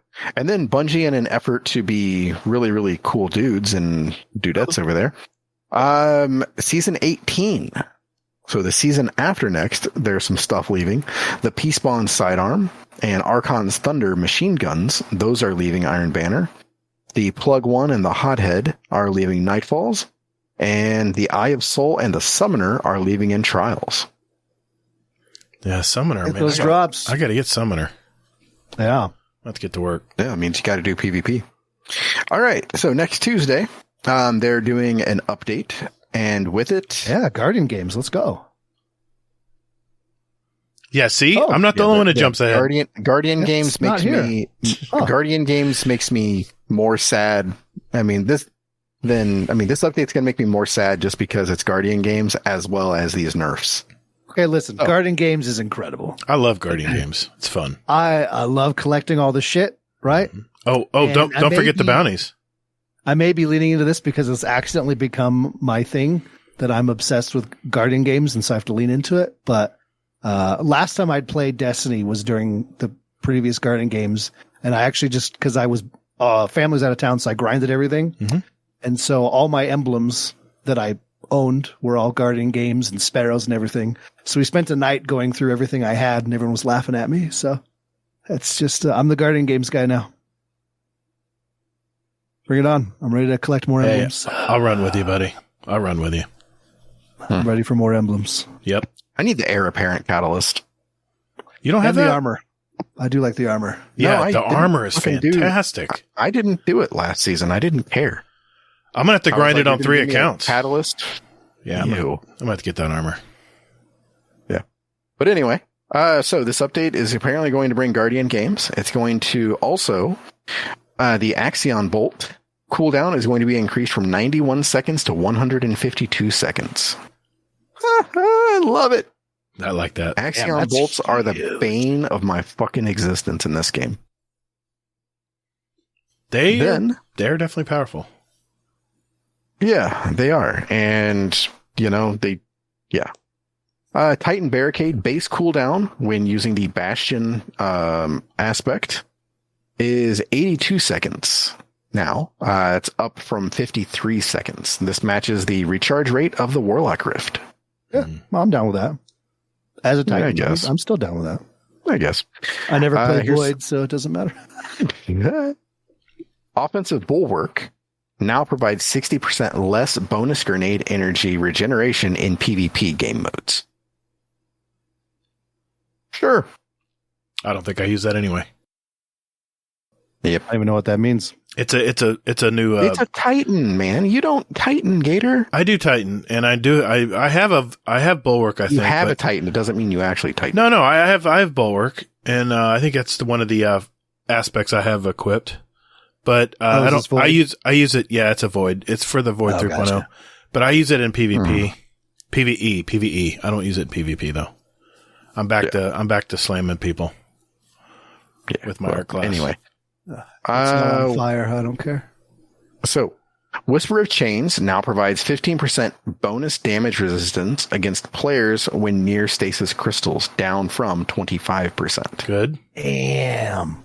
That hurts. Yeah. Unchanged versus PvE. Shut up. Bye, Isho. Bye, Isho. Bye.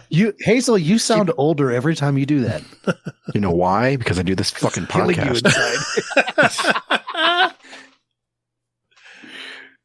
Yeah. And then if it's not this podcast killing me, it's fucking Bungie with this bullshit right here. Renewal Grasps. While equipped, Renewal Grasps increases the base cooldown of the Duskfield grenade from 62 seconds to 152 seconds. Now let's have a moment of silence. It's just bullshit. It is, absolutely. I'm outraged. Also, but wait, there's more. Let's hear it. The outgoing damage penalty applied to player victims in the Renewal Grasp Duskfield grenade is reduced from 50% to 20%. Oh, damage. Shit!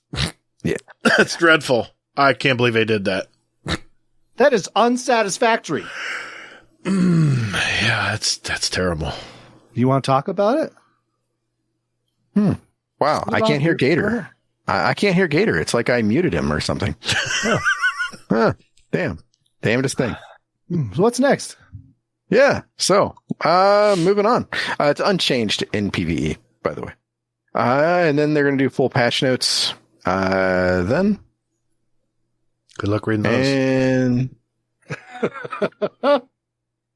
Yeah. Well, the patch notes, I unmuted Gatr just for the sake of, being professional. But those patch notes, that's not for everything, Gatr. All that stuff is not, the other stuff's not coming, man. Like all the other, like airborne effectiveness, right. That's coming next season. Yeah, that's what I meant. Oh, you're talking about I got you.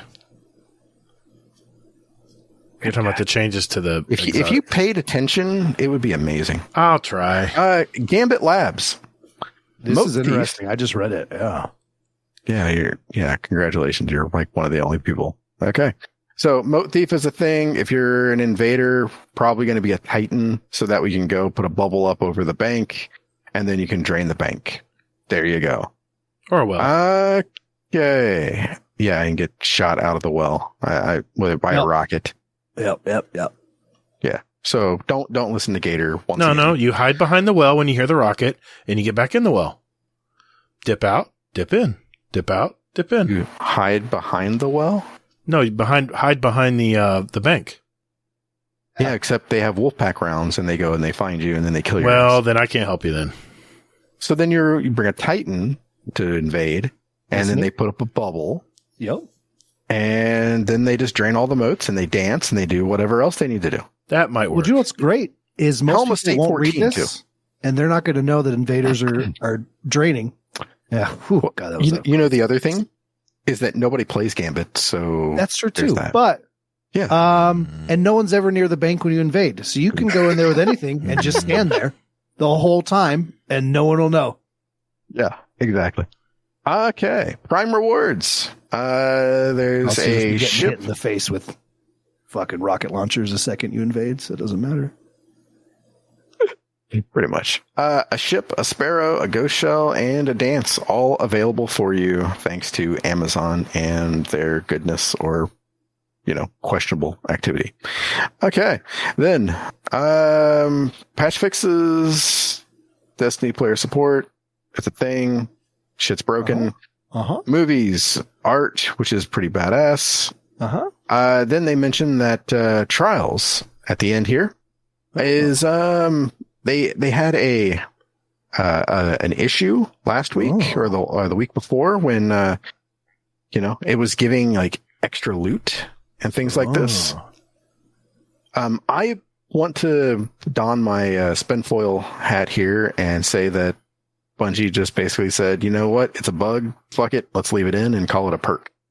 And that's what they're doing.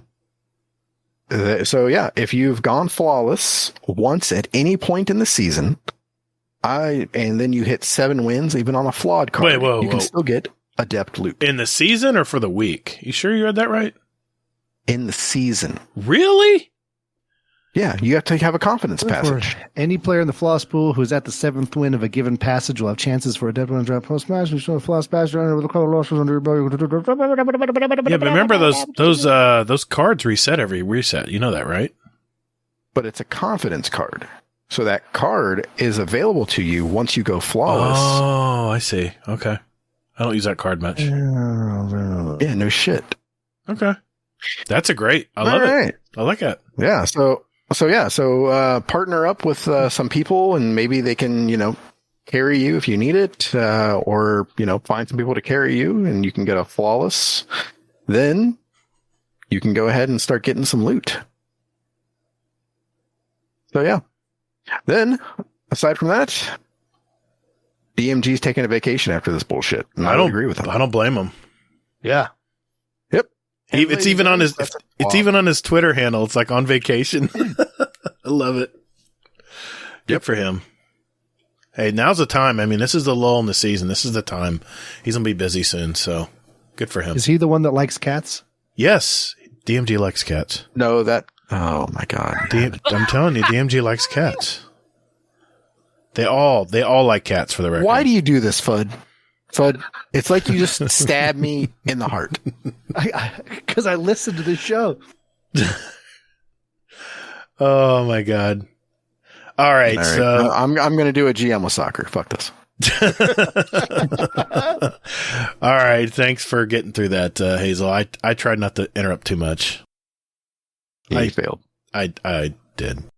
It's my favorite time of the show, and that is our community questions. We're going to do those right after this.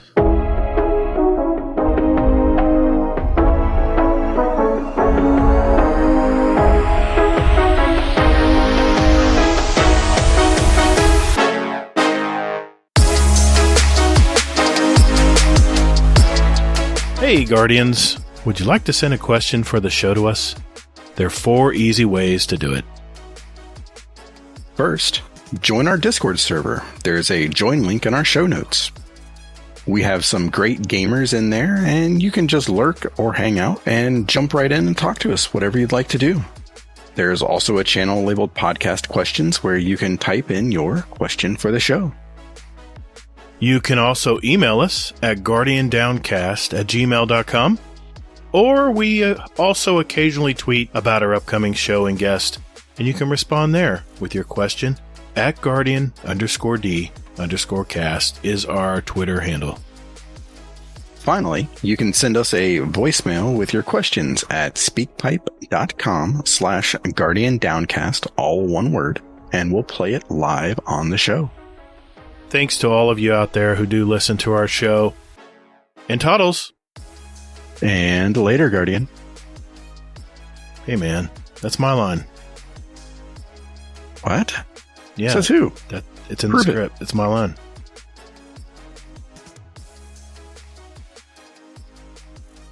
All right, boys and girls. It's that time of the week. This is where we answer questions from our community. And we have a few speak pipes tonight. I want to share those first. And this is awesome because we have our podcast live stage on tonight. And our listeners, our people who are in our live chat, actually can hear them. Imagine that. Gatr figured out technology. So the first, proud of you. Thank you, man. The first one but here. You still can't pull people up on stage. I don't know. I don't know. That's too hard. The first one I have is from Mr. Rushjet. So we're going to hear that one right now. I'm ready. What's going on, guys? It's Rush. Question for the show. Favorite video game movie adaptation? For me, it's got to be the original Mortal Kombat movie. That thing was awesome. Campy, cheesy, got almost everything wrong but right at the exact same time. KMFDM was on the soundtrack, and just, chef's kiss of all the things going wrong but going right at the same time. So yeah, what you got? What you got, Fudd? What you got?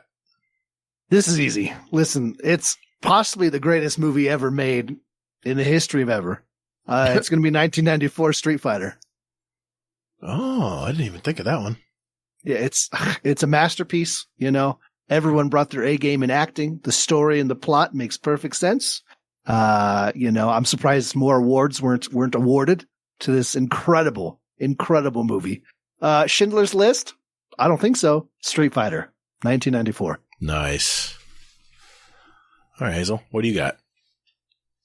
Okay, so I actually went to the interwebs and looked up a bunch of these movies, and I'll be damned if I could not find one that was actually good. So if I remove, Street Fighter from the list of good movies, I mean, yeah, exactly. I would probably have to go with Prince of Persia: The Sands of Time with Jake Gyllenhaal. I love you so much, Hazel. I remember that one, yeah. That's a great movie. You know, a lot of people hate on it, and I thought it was fantastic. Yeah, there wasn't any whitewashing in there. It was all like, really specific to, cultural times and everything. Yeah. It's fantastic. Yeah. Well, see, I immediately went to Mortal Kombat because I thought that was a well done movie. But being that he picked that one, I felt that I had to add another one. And the best video game movie that probably some of you or most of you probably don't even remember, it's Flash Gordon. Oh, I thought you were going to say Doom 2005. My bad. No.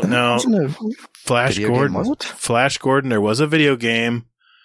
Did it come out after or before? November of 86. It was released, and Flash Gordon, I believe, was right around that era. No, Flash Gordon came out in 1980. Suck. Yeah, try that whole thing again, buddy. Well, let's rewind that. All right, then I'm going back to then I have to. The only good video game movie I ever saw was the not the reboot, but the original Mortal Kombat movie, and I have to agree with Rush Jet. That was well done. It was a little campy, but I've seen it several times, and that's the only video game movie that I've really enjoyed. So yeah, I was hoping I could get in on a technicality with Flash Gordon because I love that movie as a kid. I know. I fell short by 6 years. I feel like I should give an actual honest answer. Street Fighter was kind of, that was a meme pick. If I'm being honest, it's probably 1999's Wing Commander. Yeah, fantastic movie. Great acting. Everyone who was involved in the project loved it. I can't lie anymore. Well, I mentioned. Go ahead. Terrible. I mean, I'll give I'll give probably like one of the better answers for this whole thing. There really aren't many video game adaptation movies that are that great. There is, to be absolutely honest, third time's the charm though, is Sonic 2 is for me. Heard about that. I've heard the Sonic movies were actually the Sonic movies were, shut up, Gatr. No one cares. The Sonic movies were I grew up like Sonic comics was what we collected forever when I was a kid. All the shows, everything like that. Sonic the Hedgehog is my man, right? And watching them on the screen, especially Sonic 2, was a ton of just stuff that you would only understand if you were into Sonic. And the references, some of the moments, I was screaming and squealing and squeezing my seat. Yeah. Sonic 2 was an emotional experience. Did you have a Sega Genesis as a kid? Absolutely, man. That's why. Sega through and through. See, I wasn't a Sega guy. That's why it doesn't appeal to me. No, it's too bad. Yeah, it's too bad. Yeah. God, you're so old. I know. Anybody seen the new Sonic movie that's out? Yeah, it's Sonic 2. That's the one I just. Oh, Sonic. God damn it. Now I am old. Because I saw Sonic, I'm like, pass. Yeah. The only thing we're missing right now is for him to go, I'm fading fast. But my real answer, though, would probably be Resident Evil Afterlife. Oh, I because forgot. This is one that I saw in theaters, and I actually liked it. Yes, the Resident Evil movies were good. That is true. Yeah. Oh, I love those movies. Yeah, that's Guilty pleasure. Didn't even think of it. Yeah. Okay. Hazel has the best answer. Sorry, Fudd. Shut up. Shut the fuck up, Gatr. Everyone is so positive tonight. Shut the fuck up, Gatr. All right. I got another speak pipe here, and this is a question for the show from Uncle Scumdeath. Let's see what he has to say. Hello, Scumdeath here.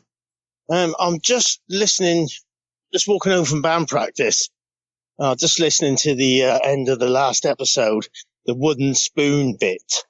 So my question is, Gatr, who out of the Discord would you take into an MMA octagon, both armed with wooden spoons? Who would you go in there in the octagon with and have a full-on wooden spoon fight with? So, for fuck's sake. Yeah, that's my question for the show. Love you. That is a great question. You notice he can't even keep a straight face while he asks that question. I've been thinking about this today. That's a tough one. I'd probably, the obvious answer, right, is RNG Gatr and, the mod who shall not be named, right? Yeah, Carpel says, I'll take you on. No more 2 cups of coffee for Gatr. Ooh. Yeah, that's a ridiculous question, Uncle Scumdeath. I'm sorry. What? I guess I'll take. I'll take in a fight if you both have. I'll take these 2 hooligans in the voice chat tonight. That's who I'll take in the octagon. There we go. Jeez. You think on a level playing field you could take me with a wooden spoon? There's another Let's sound. do bite. some basic math. Thank you. Thank you, gentlemen. Thank you for those speak I don't know pipes. why. I just imagine Gatr, like, us having this fight, and then Gatr, like, turning around and showing us his ass, going, like, hit me. See, man. that's all I can think about, because that's what I was doing when we had the wooden spoon fight.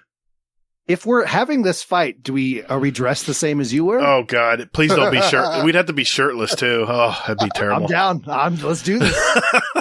Shit. Rust 1v1 me spoon. Let's do this. Oh, damn. All right. Well, yeah. I hear you, man. I hear you, Rodimus. Okay, let's get into the Discord. We got some really good questions, and damn if I didn't jinx us, Hazel. We ran out of pins. Yeah, you son of a bitch. We ran out of pins. I told you, man. You keep playing with fire. You're I gonna know. get burned. I did. We ran out of pins. We have more than 50 questions pinned, so we got a lot to choose from tonight, Elmer Fudd. So you got to help us pick some too, man. Help us pick some out too. Do the honors then, Hazel. Why don't you pick the first one, man? All right. I got to go with this one. Okay. So the Scarlet KM. Question for the show. What made you guys fall in love with Destiny? Was it the community or the gameplay? I'm sure you guys have answered this before, but I've only been listening to you guys for like 6 months and can't remember. Love the show, guys. All right. Thanks, Scarlet. Yeah, appreciate it, man. That's a good question. Yeah. Oh, I believe he's in the chat right now, too. Oh, okay. Awesome. Sorry, I don't look at chat. I try not to. I get too many trolls in there. Like you don't deserve it. I do. I'll be honest. I do. A good question, though. What made us fall in love with Destiny? You read that, so I got to answer it. Okay. It was real simple for me. I was playing Call of Duty back in the day. That's my origin story is Call of Duty. I played for like a decade with older farts like me every night. It had clans and whole forums. We all played together. So, and I was so burnt out on Call of Duty that in 2014 I saw this little live action reveal at what was back was really cool was watching the game releases on what was it called in June, the big event, because I can hardly remember it now because they don't have it anymore. E3. Yes, E3. And as soon as I saw that trailer, I was blown away. I said, I've been looking for a game that I can shoot PvE stuff with, but have the feeling of Call of Duty, with the great handling of weapons and sights and stuff. And, my God, that trailer blew me away. And then when I did play when I played the first beta, not the alpha, but I missed the alpha, but when I played the beta, when you run out of the on the Cosmodrome and you run out and all of a sudden the sky turns black. Yes. All the shuttles start falling over and separating off the launch pads because there's a giant, Kel ship from the Fallen coming at you. When that first happened to me, I ran my ass off. I thought I was going to get just obliterated because it was so lifelike. And that was it, man. Yeah. You didn't have to show me anything else. I was in. So yeah, that was the first moment I fell in love with Destiny.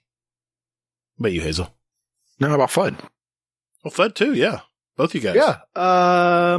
Yeah. So when Destiny 1 was first launching, I'd seen trailers, and stuff, and it didn't interest me at the time. And then I've told the story of getting the surprise PS4 from my co-host that came to visit and all that stuff. And so I was forced into playing it the first time. And this was launch night. And I remember obviously like when you first start, there's all the rusted out cars. Like, oh, this is pretty cool. Yeah. The lighting, the shooting, the learning how, punching everything. But as funny as it is, you fight that first little like mini boss and you go in that side hallway where it's all wet and there's the big fans going. Yes. Yes. And like the first time I saw like the lighting and the ambiance and the sound design, I'm a very visual person. And yeah, just that one hallway, I was like, this is gorgeous. I think I could like this. And then same thing as you. The second you walk out that door, the sky goes dark, the ship comes down, they drop the tank. And I was like, holy shit. And then other player names pop up and you realize how multiplayer it is. And yeah, that was my moment for sure. Was that a visual bit? That was a visual bit. I picked up on that. Nice. Yeah. Nice. We share the same. Yeah, I love it. Hazel, what about you, man? The moment I fell in love with Destiny. Damn. I think that I'd have to go with probably when I joined Dad Tales. Really? That late? Yeah. Because that was, I joined them and because I didn't know anything. I basically did a bunch of solo shit, just like a bunch of people. Oh yeah. And then I was like, I want to do something. I did LFG, but it never led to anything. Right. So I was already friends with Bushman Bob. Mm-hmm. So he had JC Jesse on. So I was listening to Destiny Addicts and Great callback. Yeah, right. They still podcast today. And then, yeah, they do. Yeah, they do. I get to talk to Bushman every once in a while. I love that guy. Mm-hmm. I know. And then, he interviewed JC Jesse and then that led me to their podcast and then to their community. And that was about the time when I want to say like I lost my job and then I started basically like playing and finding a job full time. And, it was fun. I got to spend a lot of time playing Destiny, getting clears for people with Crota and all that good stuff. Yeah, that was a great community. Still is a great community. Yeah, 100%. Yeah. And, I loved how I was just welcomed. I jumped in there. I was a dad like everyone else and everyone just jumped right in. It was awesome. It was a great feeling. And the community is awesome. No matter what Discord. Hazel, I hear you, man. Going from, because most of Destiny 1, I didn't know a community existed. So yeah, I know that whole playing solo forever. And then when you discover the community exists, it's just like, holy shit, a whole nother level. Yeah. It's bigger than just you. Yeah. Exactly. We just got a new member in our Discord. Did you welcome them? I'm doing it right now. Good. Excellent. Shout who are they? Shout out to My Shoe. Let's go. My Shoe 97. Yes. Gatr can't do two things at once, so he can't pick a question. Do you have a question, Fudd, that you like? Yeah. Yeah. We got one in here from, where'd it go? Oh no, is it gone? There it is. From Rodimus Prime. Question for the show. If you could have any guest on your podcast, who would it be and why? It doesn't have to be Destiny related. If you could have any guest on this show to interview, discuss things, who would you want to be? He would have to be a gamer. That narrows it down? Yeah. No, who do you, I'm just curious, who do you have, Hazel? Don't steal my fucking answer. I'm not going to steal it because I know who it is. I just can't think of his name at the moment. No, that's not how we play this shit. It would be the voice of Zavala. Lance Reddick. I love all his movies. I love all of his TV shows. And he would sound amazing on a podcast. Oh, absolutely. Yeah. Absolutely. Lance Reddick would. Yeah. And I've been following him on Twitter, and he is so involved with the Destiny community. Oh, I mean, this guy does all kinds of stuff. Destiny's kind of probably like a side thing for him. It's not really his main gig, and he's still, and I don't know if you've seen some of the video reveals where he's actually booting up the game and playing in it. And I would just love to talk to someone who's famous, who actually loves what we love.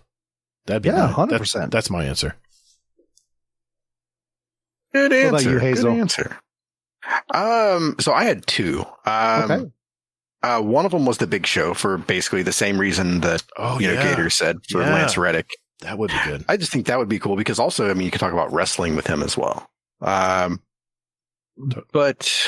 I think overall, it's got to be Joe Garoth. Yeah, that would be good too. Joe Blackburn. These guys live and breathe these games. 100%. Yeah. I want to hear, like the stories and things like that. So, yeah, what makes you the most excited from that side of the game for sure? Yeah. Yeah. What about you, Mr. Fudd? Yeah, who would you pick on your podcast, Fudd? Fudd. Sorry, my son just came in to say goodnight. Good night, Baba. Love you. For me, it's got to be FDR. Damn you. I really want to sit down with him. It's such an interesting part of time. That's it. I'm out. Fuck this shit. I'm out. That's awesome. Oh, good. Well played. Well done. Well played. Shit. Well played. Thank you. That so put a smile on my face. I'm so glad. No, it's funny. What makes Gatr want to leave puts a smile on my face. It's weird how that works, isn't it? I can't leave. I'm recording. I can't leave. Otherwise, there's no podcast next week. Oh my God. Rodimus just chimed in and goes, I just spit out my drink. I'm tethered to the podcast. I can't move. Hey, Rodimus, by the way, get on it. Lance Reddick. Let's go. Get on it. Yeah. You're our new agent. Go get him. But no, it's an honest answer though. I chose that question just for the joke, but, Nicolas Cage, I want to sit down and just have a great conversation with that guy. He interviews so well, and you can just get into some deep shit and some crazy stuff. Yeah. That guy is, he's a legend. I definitely want to mess around with that guy's mind. Yeah. Yeah. Oh, absolutely. Hell yeah. Gatr, do you have a question? Yeah, I do. I have one here from Brittany. Brittany put a question in. I got to keep an eye on this one. What do you guys think of Supremacy? She's been blowing up our channels, which did you see how quickly she's ranking up in our Discord? She is. Her and Hades are just blowing it up. And Monkey. Yes, Mr. Monkey. No, not Mr. Monkey. Monkey Killer. It's not Mr. Monkey. It's Monkey Killer. I know. That's what I said. You said Monkey. You got to be specific. I know. All right. In the Discord, he's MUNK. Yes. Why? So to answer Brittany's question. Monkey. Jeez. Amateur I bullshit. remember this. Okay. I Supremacy. I didn't remember this. Yeah. Yeah. I remember this now. What do you think? Feel confirmed. Yeah, it's basically what it is. Yeah. What do you think? I had fun with it. Yeah, I enjoyed it. I'm not a big PvP guy, but it was nice when I'm the guy that does my weeklies and calls it good. Yeah, I enjoyed doing that. They actually had an Iron Banner that was Supremacy Iron Banner at one point in Destiny 1. I thought it was fun. Yeah, I liked that.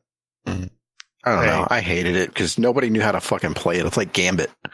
It's like you got blueberries running around trying to hold their own ass cheeks going like, I don't know what's going on. No, you kill someone and you'd wait for their teammate to come try to get it, and then you shoot them and get both of them. It's great.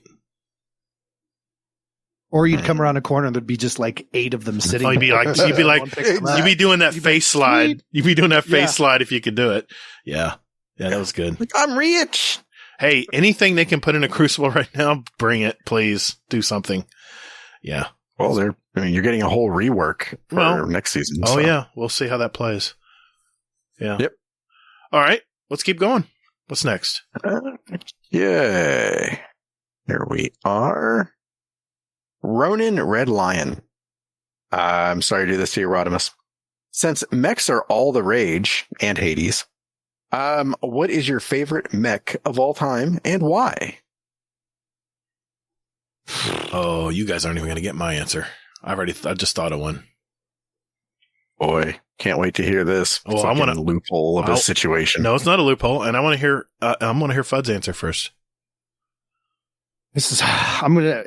You need to go first because I didn't see this one. All so right. Of all time, I have to go Optimus Prime. But on a technicality, a very, very close second would be Mecha Godzilla. Does anybody remember that? Yes. Mecha Godzilla. Almost going to be my answer. When I was like 8 years old, we didn't have like VCR tapes and stuff. So my dad had a 8mm projector. And you had to set up the projector screen and stuff. That was how you got something that wasn't on TV to your house. And I remember I went to Kmart. I don't know if you guys remember what a Kmart is, but it used to be all the rage back in the 70s. I'm a kid of the 70s and 80s. And they would have in the electronic department, they'd have behind glass, in a glass case, they'd have these old Godzilla. Well, they weren't that old. They'd have these Godzilla movies that they put on 8mm film. And my God, I would drive my mom insane to get one of those films. And back then they weren't cheap. It was like $30 for one film. But I remember Mecha Godzilla. Yeah. Good answer.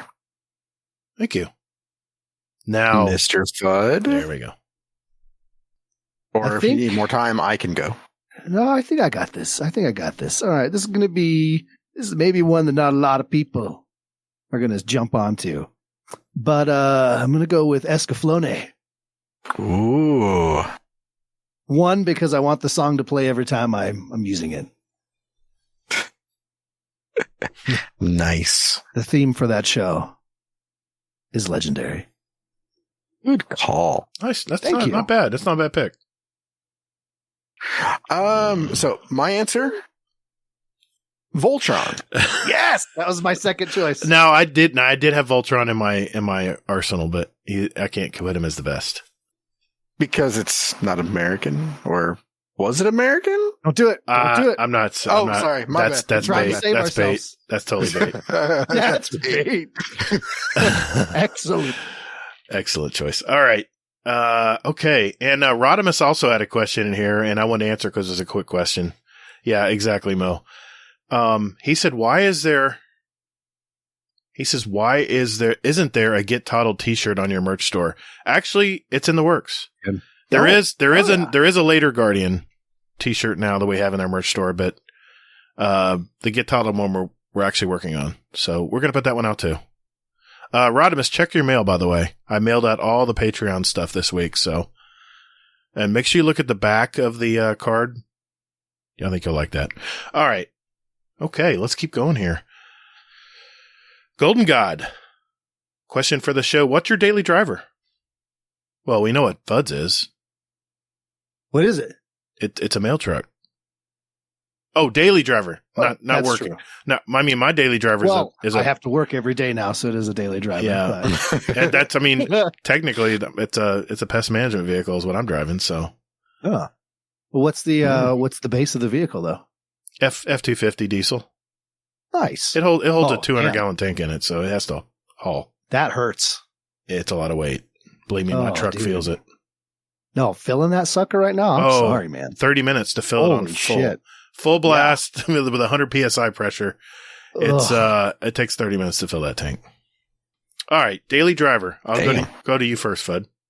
Yeah. So, the joke made it all the time, fitting as a Titan main. I do, in fact, drive a Nissan Titan 2007. Awesome. Full-size pickup truck. Oh, V8 for the win. Fucking love that truck. We've been through so much together. It's insane. I used to have an Armada, the SUV form of that when my kids were little. Armada's sweet. It has it's basically a 350 Chevy block, all aluminum in those things, man. It's an awesome vehicle. Nice. It's sweet, dude. I did not want to get rid of that car, but the gas was like 10 miles a gallon. It was pretty bad, but pickup truck's probably a little better. Oh yeah. Hell yeah, man. Titan. Nice. Good choice, dude. Fuck Thanks. yeah. What's your daily driver, Hazel? Mine is actually a chair from Costco. You're not wrong. I love you, Hazel. Chair from Costco. Yeah, I work from home, so if I get in my car, it's like an event. But it's a Nissan Rogue. Nice. So, yeah. Nice. Oh, yeah. My brother's got one of those. Those are sweet. Nissan makes a good vehicle, man. Yeah. Still solid vehicles. Well, I hate to go, away from Nissan, but I'm on the other camp. I'm in the Toyota camp. Last There's year, nothing wrong with that camp. last year I just got a 2021 Toyota Tundra. It was the last one on the lot right before the shortage. Okay, so you got rid. I know. Gas? It gets 13 miles a gallon. I know. Holy shit!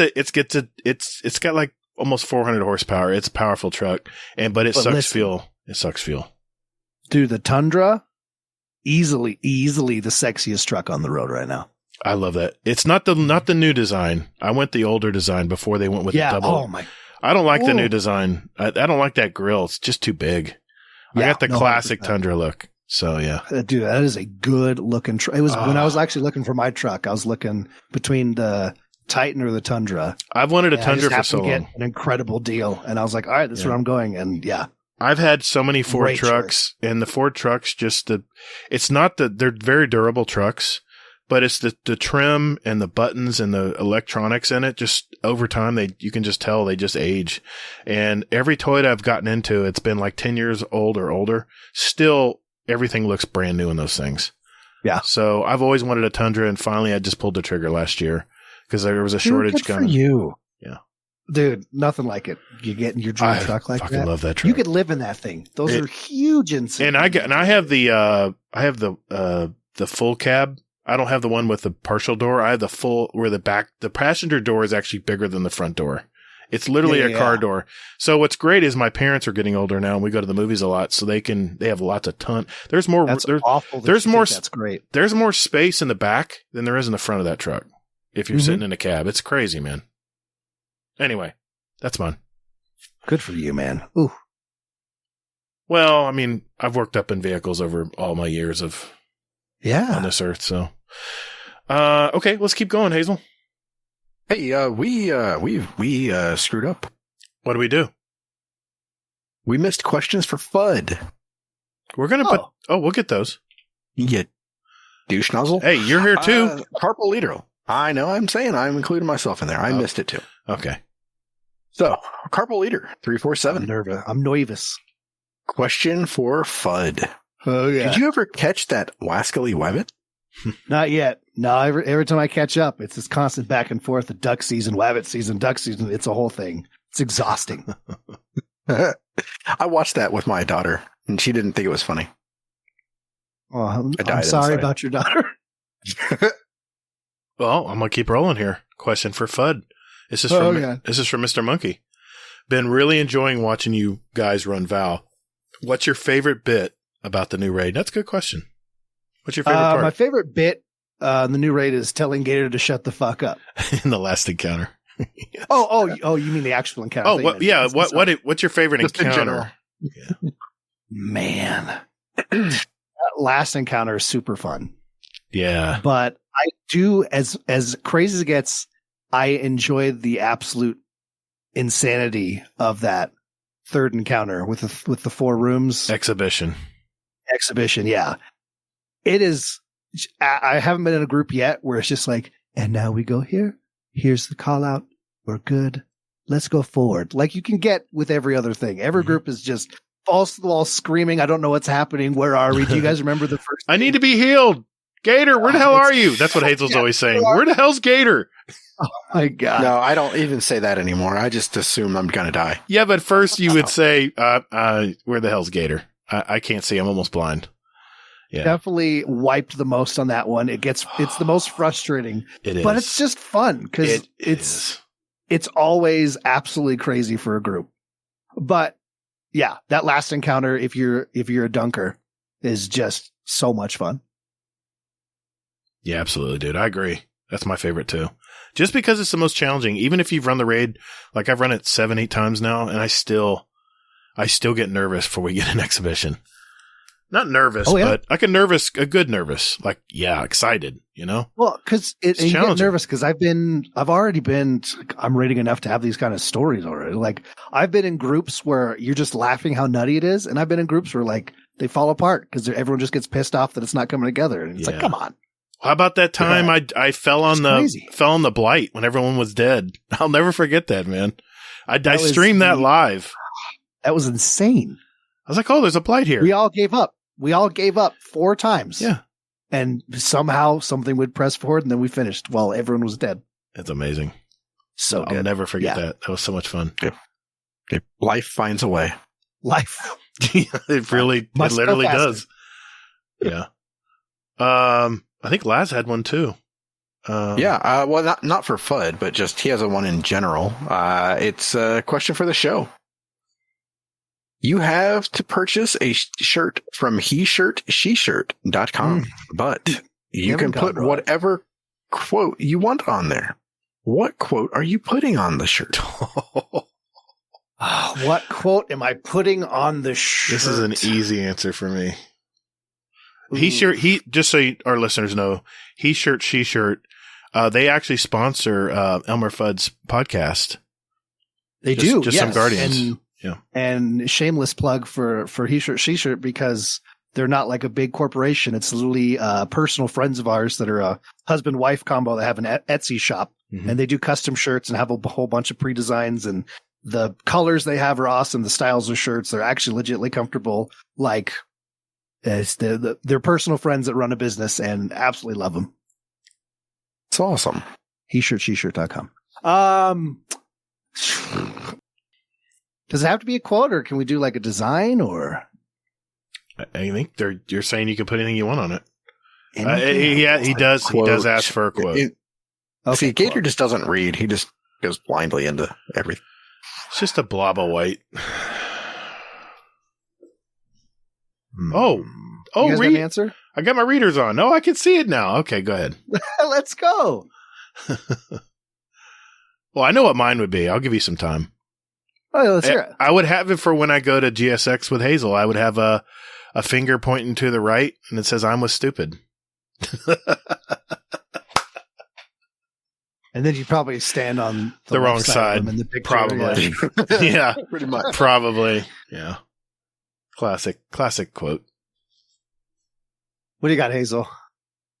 This is gonna hurt. Part of me wants to go with "fuck this guy" and have an arrow pointing to my right. Yeah, that was much nicer, by the way. I don't know. I think our community had a couple ideas, and I like the one of "shit's broken." Yes, yeah. We need a T-shirt with that on it too. By the way, I'll have to get with our artist. Shit's broken. Shit's broken is really good. That's my favorite. I got Hazel. I'm going to tell you something right now. Okay. I can tell with your breathing when you're going to say it, and every week I say it with you. When you're reading the TWAB, I will legitimately go, "Shit's broken," when you're reading through. I just want you to know that's a real thing. And it brings me great joy. It means a lot to me. I look for it every week, man. It's awesome. I'm not going to cry. I'll keep it up. I'll keep going here.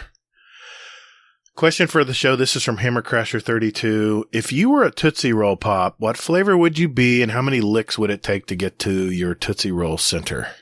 Ooh. Gatr, you'd be feet, right? No, I don't like that flavor. I'm sorry. No, it's not me. Flavor. His feet would be covered in Tootsie Roll. go. Endless possibilities for money. Jeez. I kind of want to be a jerk, and it has just something awful. Like the rapper says it's cherry, but it's actually Tabasco. Oof. And then the center is just a sour head.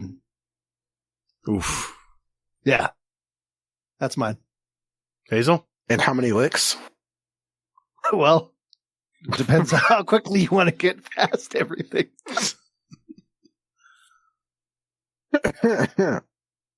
I'm speechless with this one.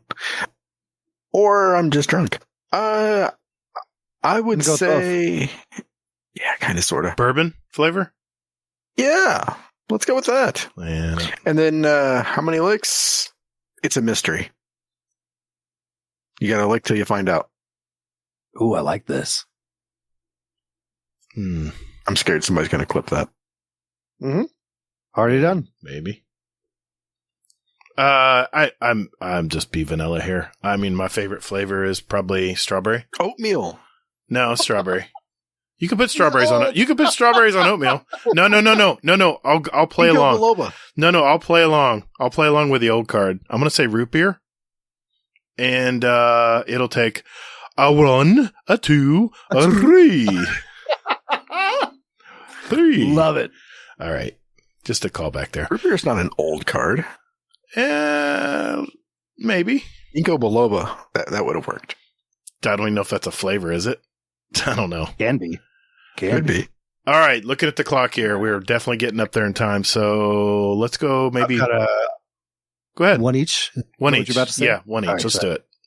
Mr. Monkey, it's from, this was recently. I like this question a lot, actually. Okay. What album do you think is perfect with no fillers? Mine's either Whatever People Say, I Am That's What I'm Not, and Pretty Hate Machine. What album do you think is perfect? No filler? There's no tracks that you go, ugh, and skip over to the next one. Oh, that's simple.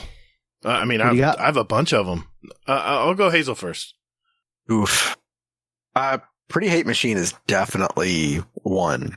If I don't pick that, I got to go with something way out of the box. I'm going to say it. And the 2020 Experience, I believe. Justin Timberlake. Oh, interesting. Okay. Not the answer. Don't knock it until you've listened to it, Gatr. Okay, fine. I like his music. It's not bad. He's definitely matured. He's American. No, wait, I'm sorry. He is American. Oh, God. No, I'm sorry. It's Future Sex Love Sounds. All That's right. what it is. Okay, that's a good album. Okay. Motherfucker, please. This is probably one of my top albums of all time. It would be In Your Honor by Foo Fighters, man. In Your Honor, it's a double side album and every song is fantastic. Yeah, it's one of my albums that I could just listen to all day, over and over and repeat. It's that good. The front of the album is all acoustic. The back of the album is all classic Foo Fighters jamming out. So it's really good. All right. Can I answer the question, or? I guess so. Go ahead. Thanks. I appreciate that. Sorry, buddy. The first one that came to mind is Dream Theater's Train of Thought from 2003. Okay. That album is incredible. Some of their big hits are on that one, and it's just the guitar work, the drumming, everything. 10-minute songs, man. That's crazy. I know, and they all just flow into each other. It's amazing. Yeah. Another one, Unleash the Archers is a favorite band of mine. Many people have been hearing from me about them a lot recently. Their album Apex, again, every song just flows perfectly to the next. Okay. They're incredible. And going little old school here, is going to be Ritchie Blackmore's Rainbow. This is from the band Rainbow, who would later become Dio. Right. Dio. Nice. 1975. Oof. Great album. Good times. That was a great band back in the day. Holy shit, yeah. All right. You want to take us out, Hazel, or you want me to? You have a question? Yeah, I can. Okay. I do. I have one from Sage of Data Bio here. 2-part question. He listed a lot of questions in here. He says, and I'm done. Number 1, do you guys think there'll ever be a 4th class to choose from in Destiny? And number 2, what would you choose as a 4th class for Destiny? Man. I know what I'd like to see. What would you like to see? I'd like to see a fallen captain. Yeah, that'd be dope. What would he do, though? I mean, what would the class? I mean, what would be his characteristic? I mean, what would separate him from a Titan? Well, I mean, he had that little, like, blink attack. Okay. And that forward bubble that blinds people. Oh, my God. That thing's annoying as hell. Yeah. That'd be cool. Yeah, I've always loved that. What about you, Fudd? Think of one? This is tough. It's a tough question. It's really tough. It's a thinker. Like, yeah, Warlock, Titan, Hunter like fill a lot of power fantasies. I'd like a class that was kind of like engineering, where it wasn't so much like, I don't know, it'd be cool. There's a class that's like some dude from the tower, you know, maybe isn't totally a guardian, and it's more like gadgets and shit they're using to do damage and use, like they're using abilities, but it, like the animations and stuff are more like, you know, typing on gadgets and doing weird explosion thingies and, you know, yeah, I think that'd be pretty dope. Yeah, I like that. You can tell what's the battlefield in us. And I like support classes, so I would either want to see something like in Overwatch they had a healing class. I think her name was like Mercy. I think Mercy. Yeah. Oh, there's quite a few. I would love to see like a healing class that if you stay with your group, you can keep them all alive. I like that. That would be good for like, you know, definitely in content, you know, harder stuff. They're kind of like a glass cannon. They don't really have a lot of defense other than they can heal.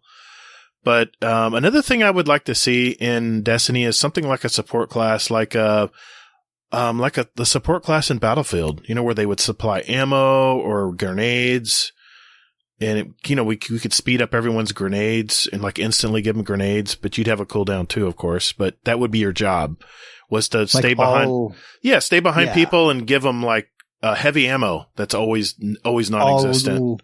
That'd be kind of all cool. your abilities recharge other people's abilities and stuff. I would like to see that. I know they have. I know they have like that finisher that you were using in a Grandmaster, where if you finished a champion, you would drop heavy blocks for everyone. So I guess they could fix that with something like that. But I think it'd be cool to have someone behind the group that can supply the ammo and keep people shooting and doing damage. But I like the healing aspect too. All right, Hazel, we'll take us out then, man. All right. So, question from Hades. Question for the show. We've had the entitled exotic.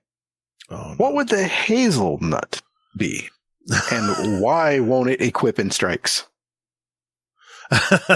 Good one. The hazel NT be. Hazel NT. Oh man, that's I gotta think that one. I didn't see that one in Now here's the fun part to this. Is that some people gave answers to this. Ooh. Let's hear them. Let's hear them. Here's some of those. So, oh wait, here we go. Mr. Monkey, it would just emit a sigh when equipped. Maybe the sigh would do damage or something. Yeah. Mr. Monkey, that was a great answer. That was Grackle. In addition to the sigh, the gun would misfire at a high rate of fire, and the flavor text on the weapon details screen would be "shit's broken." That's great too. I like that. Then Salt adds on to it, and the reload amount would be completely random. So in theory, you could reload 0. And then it keeps going on. And then Hades adds on to it even more and says, there is a damage bonus done depending on how many bounties the target has in PvP. I like that. I'll stick by those answers. Those are better than anything I'd have. Yeah. I think, so it'd be like the actual nut you have in the raid, right? As a weapon. It'd be a power weapon, right? So you hold it to the side there. And it does, it wouldn't really do damage, right? It's mostly, it's a perk when you have it equipped on your person. That basically anytime the oldest person in your fire team says anything, it automatically types in chat why they're wrong and their opinion is dumb. That's good too. Nice. I'm gonna stick to the answers we got in Discord. I like those. Okay. My answer would be that it's actually No Land Beyond from D1. Oh my god. So it's a single shot, basically like sniper with iron sights. And every time you get a headshot on someone, it deletes a gun from their vault. Oh. Wow. Let's go. That's one way to clean the vault. Nice. Well, hey, community, you never fail us. Wow, what great questions. No. Great questions tonight, guys. If we did not get to your question on the show, don't worry, it's not going anywhere. It'll be pinned nice and neatly in our Discord now that we have more space. Damn it. Great questions, everybody. Thank you for putting those in our Discord. And Mr. Fudd, take us out. Take us out of this. Guardian Downcast. Guardian Down. It's a Guardian Downcast. Non-copyright. There it is. Guardian Downcast. Guardian Downcast. Yeah. Guardian Downcast. This is an intro. Guardian Downcast. Guardian. Not copyright. Guardian Downcast. All right, boys and girls. This is the final segment of our show. This is where we add songs to our award-winning Guardian Downcast show playlist. Just a little sample of what all of us here like to listen to, and we invite you to listen to it as well. Just search for Guardian Downcast show playlist on Spotify. We also have the link for iTunes for all you Apple people out there. That would be me. We now have 973 songs representing all of us and all of our past guests. Yeah, it's a lot. Since July of 2019. So it's been a while. Okay. Been a while. Elmer Fudd. Yeah. What you got tonight, brother? So per usual, I have a pick of a song that I've been thoroughly enjoying recently, and then a song that makes me think of you guys. Nice. I've always done. So my first pick is from Carpenter Brute with an amazing rendition of Maniac.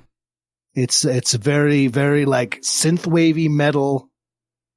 It's if you are like run a strike, right? And then play this song and you will never run it faster. If I'm like Star Citizen is a game, I play a lot of space battle stuff, and like dogfighting with this song blaring in your ear is the greatest feeling in the world. Fantastic song. And then my song that made me think of you guys is Aerosmith's I Don't Want to Miss a Thing. Yes. Good song. Aww. It's just true. I got good news and I got bad news, Fudd. Let's hear the bad news first. The song has already been added to our then playlist. The good news is I can pick another song. That's the good news. Yeah, I will work on a romantic song for you guys while you do your picks. Okay. Hazel. Oh, yeah. What you got, Hazel? All right. My picks are actually from the movie X. Oh, okay. Oh, nice. So my first one is Landslide by Fleetwood Mac. Oh, and my next one is Don't Fear the Reaper by Blue Oyster Cult. Both on my list. Great songs. Great songs in their own right. Yes. But they were just played at perfect moments in the movie. And I'm like, you know what? I'm going to go with it. Old school, man. For the win. I love those songs. Those are both on my list too. Oh, I got to take them off. No, good picks, man. Good picks. Okay. My first pick, this was on my wife's release radar playlist this week, so I have to give half credit to her, to Mrs. Gatr. She told me about this new great song from this artist born in Dartford, England, who's also a songwriter, actor, and film producer. This man's work has spanned over 6 decades now and has probably one of the longest lasting songwriter partnerships of all time with his bandmate, Keith Richards. So yeah, you probably know who it is. It is part of arguably one of the best rock and roll bands of all time, the Rolling Stones. It's the lead singer, Mick Jagger, and he has a new song out called Strange Game. It's from the new Apple TV series show called Slow Horses, which I have not seen yet, but I do plan on seeing it. But it's a cool song. So I wanted to add that. My second song, I've had this song on my possible show ads playlist for probably a few months now, and I was just waiting for the right time to add it in. Tonight seemed appropriate. It's an oldie but a goodie from an iconic bunch of talented musicians that pioneered the very early days of the synthesizer. It's Emerson, Lake, and Palmer with the song Still You Turn Me On. So, yeah, it got me thinking. So I dedicate this song to Mr. Elmerfudd tonight. Don't take it that way. It just means, not awkward. I just have a great time when we raid and do stuff. So every time you come on the show, man, I just get excited. So I know it's going to be a good time. So, Rolling Stone actually named this song one of the top 10 essential long play songs of all time. So yeah, since you've been on the show a long time. I think we've all touched each other's hearts tonight. I think we have. Wow. That's not all we've touched. You're telling me. A lot of ups and downs. The lows have been very low and the highs have been high. Yeah, a lot of editing this show, that's for sure. It'll be okay. Yeah. Did you find a song, Mr. Fudd? I did. I'm going to do a little intro for it in the vein of you. I'm going to do my best here. Awesome. This song is from an American R&B singing group from Oakland, California. It achieved mainstream success during the 1970s and 80s. Their repertoires included such diverse genres as pop, disco, jazz, electronic music, bebop, blues, soul, funk, dance, country, and rock. They've won 3 Grammy Awards and received a star on the Hollywood Walk of Fame in 1994. The group has had 13 U.S. top 20 hits between 1973 and 1985. I'm, of course, talking about the Pointer Sisters and their song, Jump for My Love. Nice song. I'm adding it right Brilliant. now. Jump.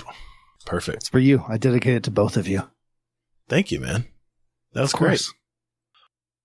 We do have a couple announcements. I did want to, we don't do this very often, but we had some reviews from Apple Podcasts that, I've been slacking and I probably didn't catch. And I want to make sure I give these people a shout out. This was from Mr. Databayo. He says, you guys are awesome. Been listening to a lot of Destiny pods, but this one right here, this podcast is completely awesome. The conversations, the topics, the jokes, and more keep me entertained for hours. Just joined the Discord and currently waiting for the clan to accept me as worthy. LOL. Love you guys. Please keep this podcast going. Thank you, Databayo. We also had one from Sneaky Snake. He says, this show is amazing. What Gatr and Hazel have created is something really special. From the life lessons each week's guests share to the constant jokes and friendly banter, this show is really something to look forward to each and every week. Keep up the good work, guys. And then finally, we had one here from KV311. I think I know who this is. The hosts are fun and easy to listen to. The show is a fun blend of gaming and other entertainment pop culture events. Definitely recommend this podcast to fans of Destiny, gaming, movies, and the like. We appreciate that, Kevin. All right. Boost. That's Boost. Yes, that's Boost. Love it. I won't tell you how long ago that was posted, but it's okay. Sorry, Boost. My bad, brother. 1974. My bad. Okay, other announcements, Hazel. All right. So, quick and easy announcements here. Basically, if you go to our Discord, we have pretty much games set up for scrims and raid nights for the clan. Mm-hmm. Get your ass in there. Sign up. Do it. Let's do some shit together. Let's go. Yep. Exactly. Yeah. Aside from that, make sure that if you're in the clan, in one of our clans anyway, that you make sure that you are, basically, part of the, that we have the tag on you for there. So that way you can see, whenever we post clan, exclusive things, because I got my hand slapped. So,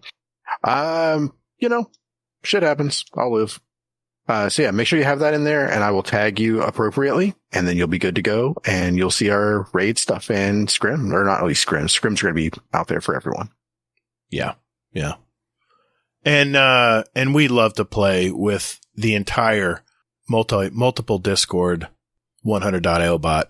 I mean, we all have a lot of fun playing together. As Mr. Elmerfudd can attest, we've had multiple podcasters all raiding at once. Fantastic groups. A lot of fun. Yeah. A lot of fun. I did want to mention something new that I'm trying this month. It is called Question of the Month, and this is the one for April. Ooh. You know, every month we're going to ask a question to our listeners for that month about the Destiny universe. All we ask is that you respond using our voicemail system, which is speakpipe.com/GuardianDownCast. Or I'm also going to open it up for people who maybe don't want to, maybe apprehensive about recording their voice or anything like that. You can also state your answer in our Discord. I've made a special channel, another one, Lana, another channel alert. You might want to mute this one. It is a special channel labeled Question of the Month. It's that simple. As a little incentive at the end of the month, we're going to have a drawing for a $25 Amazon gift card, US dollar value only. So we hope you all, give us your take on the question of the month. So the question of the month is, and I changed it a little bit because the first way I was asking it was a little ambiguous. So my question is, what do you want the next seasonal story to be about? There's some great cutscenes we had with Saladin this season. Let us know what you want to come to the next season, and we'll need your answers, by the way. That was awkward. That was a long pause. That was, I need to probably say that again. Let us know what you want to be included in the next season, and just make sure that you post your answers. Make sure you post your answers in the Discord on the Question of the Month channel or via SpeakPipe by next week, Wednesday, April 27th. That's the deadline. I need to have all those answers together before our episode 145, where Hazel and I will randomly draw a name and award a $25 Amazon gift card. It's that simple. Let's see what answers we get. I'm curious to see what everyone is wishing comes to the next season before we all get spoiled. So season will make you need a cigarette, Exactly. I did want to give a shout out to our patrons. I did it that time right. I did it right. You did? Perfect. This is part of our Patreon community. Just want to give a shout out to our Dungeon Champion patron, Scoot, and our Raid Boss patron, basically NACL, for their support. And a quick thank you to all our Patreon members out there. You know who you are. This support goes right back into our community building drawings like we're going to have soon for a question of the month is one of them.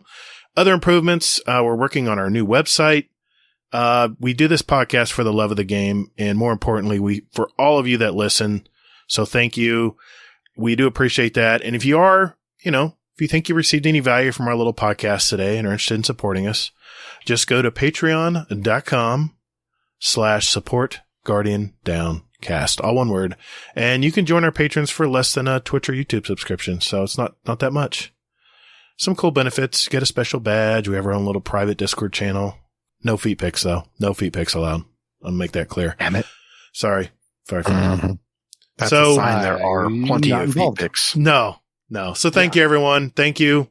We don't ask code. We don't ask that you do, you have to support us, but if you want to support us, we have the option out there for you. So, all right, guys, that's another wrap, another episode in our collection. For our listeners out there, we have 143 other episodes with interviews from gamers all over our community. So if you're just finding out about us, take a look at those. And, if you like what you're hearing tonight, do us a favor. Tell a friend about us, especially if they're a Destiny fan. We'd appreciate that. You know what? Tell 3 friends about us. Well said, Fudd. Well said. Speaking of Mr. ElmmerfuddGames. That's me. Where can people find you, brother? Yeah, in your nightmares and your dreams. And well, other than those obvious places, but running around Gator's living room with a spoon. You can find me, as you said at the beginning of the podcast, but it's been a long time. I'm sure people have forgotten by now. Yeah. Twitter, Twitch, YouTube, Instagram, TikTok, all those places at ElmmerfuddGames. MMDD. And my podcast that records sometimes because life is really destroying us right now. Just Some Gamers. Look that up we're on all the podcast catchers out there. Look for us. Last episode was a really good one with me and my wife. We just recently finished a watch through of all the Bond movies in order. Took us a long time to do and did a lovely little review of that. It was her first time. So yeah, it was a good time. That is awesome. I'm a big Bond fan. Sweet, dude. I gotta listen to that one. Sorry, man. I haven't listened to it yet. I'm getting caught up. Oh, you're good. I'm getting caught up. Everyone's got a lot of stuff, because there's so many podcasts to listen to. There is. I don't blame you at all, man. There's so much at all. It doesn't help that ours are 3 hours long. But Hazel, where can people find you, sir? Hazel NT, anywhere and everywhere, except for Twitch, where I am the Hazel NT. Gotta love the branding. You can contact me via Twitter at Todd the Gatr. Remember, that's Gatr. You can also find me on Steam and PS5 as Gatr, all caps Gatr. Don't forget those underscores.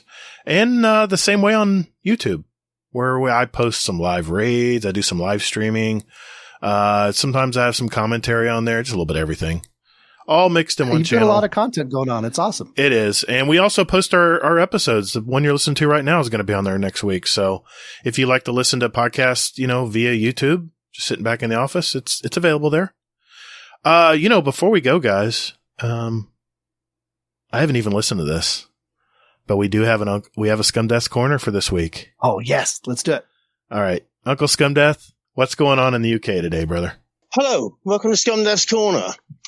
The other night, I went to bed and crept in the room, and the lights were off. Obviously, the missus was asleep. So I walked in, and usually there's a little shit on the floor, my shoes and stuff like that, because my side of the bed faces the door.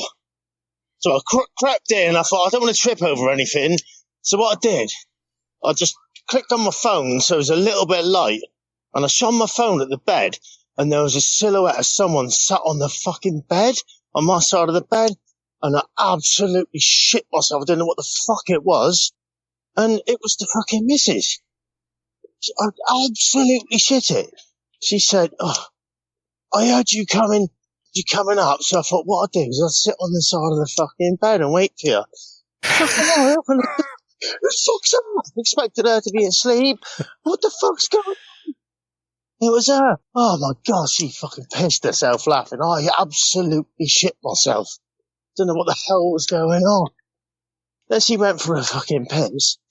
I just hear her in the fucking bathroom, laughing her ass off.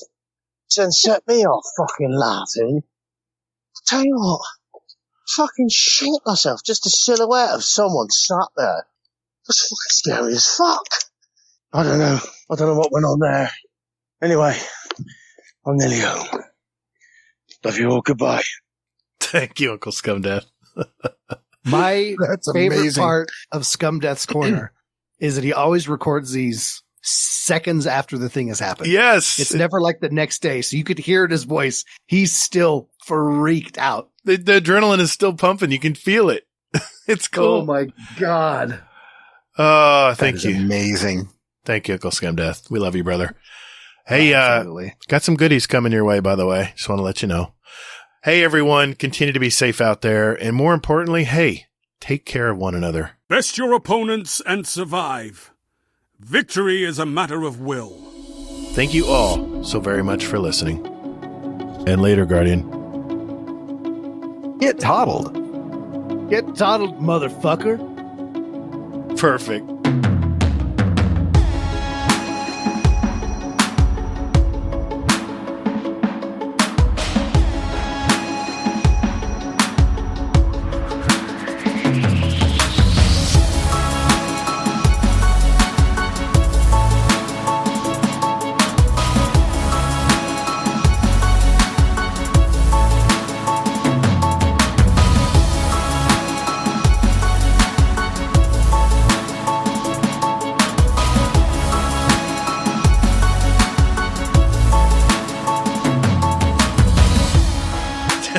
Thanks, man. That was fun. That was a lot of fun. We're gonna have a lot. I'm gonna have a lot of outtakes, a lot of extra stuff here. I love it. Hell yeah, that's the best. Should have a prize for anyone who makes it all the way through all the outtakes. Yeah, we should. We should.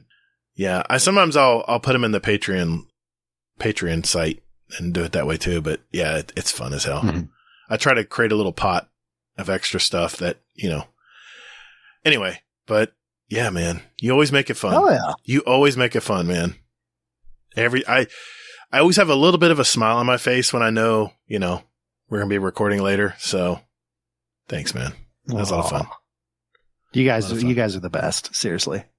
No, thank you, man. Thank you for real. I can't believe we've done it this long. It's crazy, isn't it? It's insane how far you have come. I remember you were one of our first guests on our show. It was episode 5, I think, if I remember correctly. Episode 5, sounds dude. right. Episode 5. I think you guys had done, like 4 episodes when I had you on my show. Yeah. You were one of the very first. Nervous as shit. Oh, I was like, God, what the hell did we get ourselves into here? Because you were the first one to promote our show. I'll never forget that, man. And Potato Thumbs was a close second. Yeah. And absolutely. And I was scared shitless that night because I didn't know what to expect. You guys are the best from the beginning, man. Seriously, as far as the show has come, and I meant it that first time. Like even out of the gate, like you guys had something special. You did it right. Well, thanks. You could tell you put a lot of research into before starting instead of doing what the rest of us did and go, oh no, fucking press record, I guess. Right out of the gate. Yeah, great quality. And you made our show better when you came on at episode 5. You gave us, that's when we had some clout, It was just great. I'll never forget it, man. Never forget it. I don't want to cry tonight. I'm sorry. You're getting me there. I'm sorry. You're getting me there. I'm sorry. That was really nice. Thank you. Yeah, man. Well, hey, when's the next raid? Sorry. I'll let you know. Needs another carry. Yeah.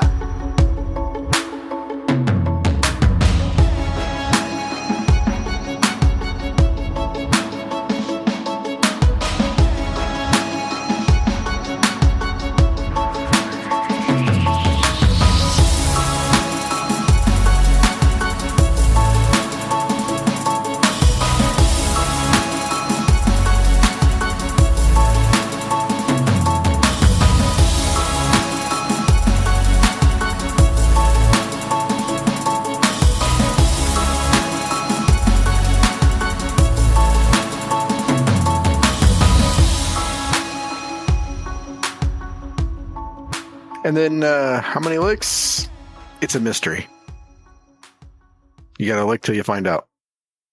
You think on a level playing field, you could take me with a wooden spoon?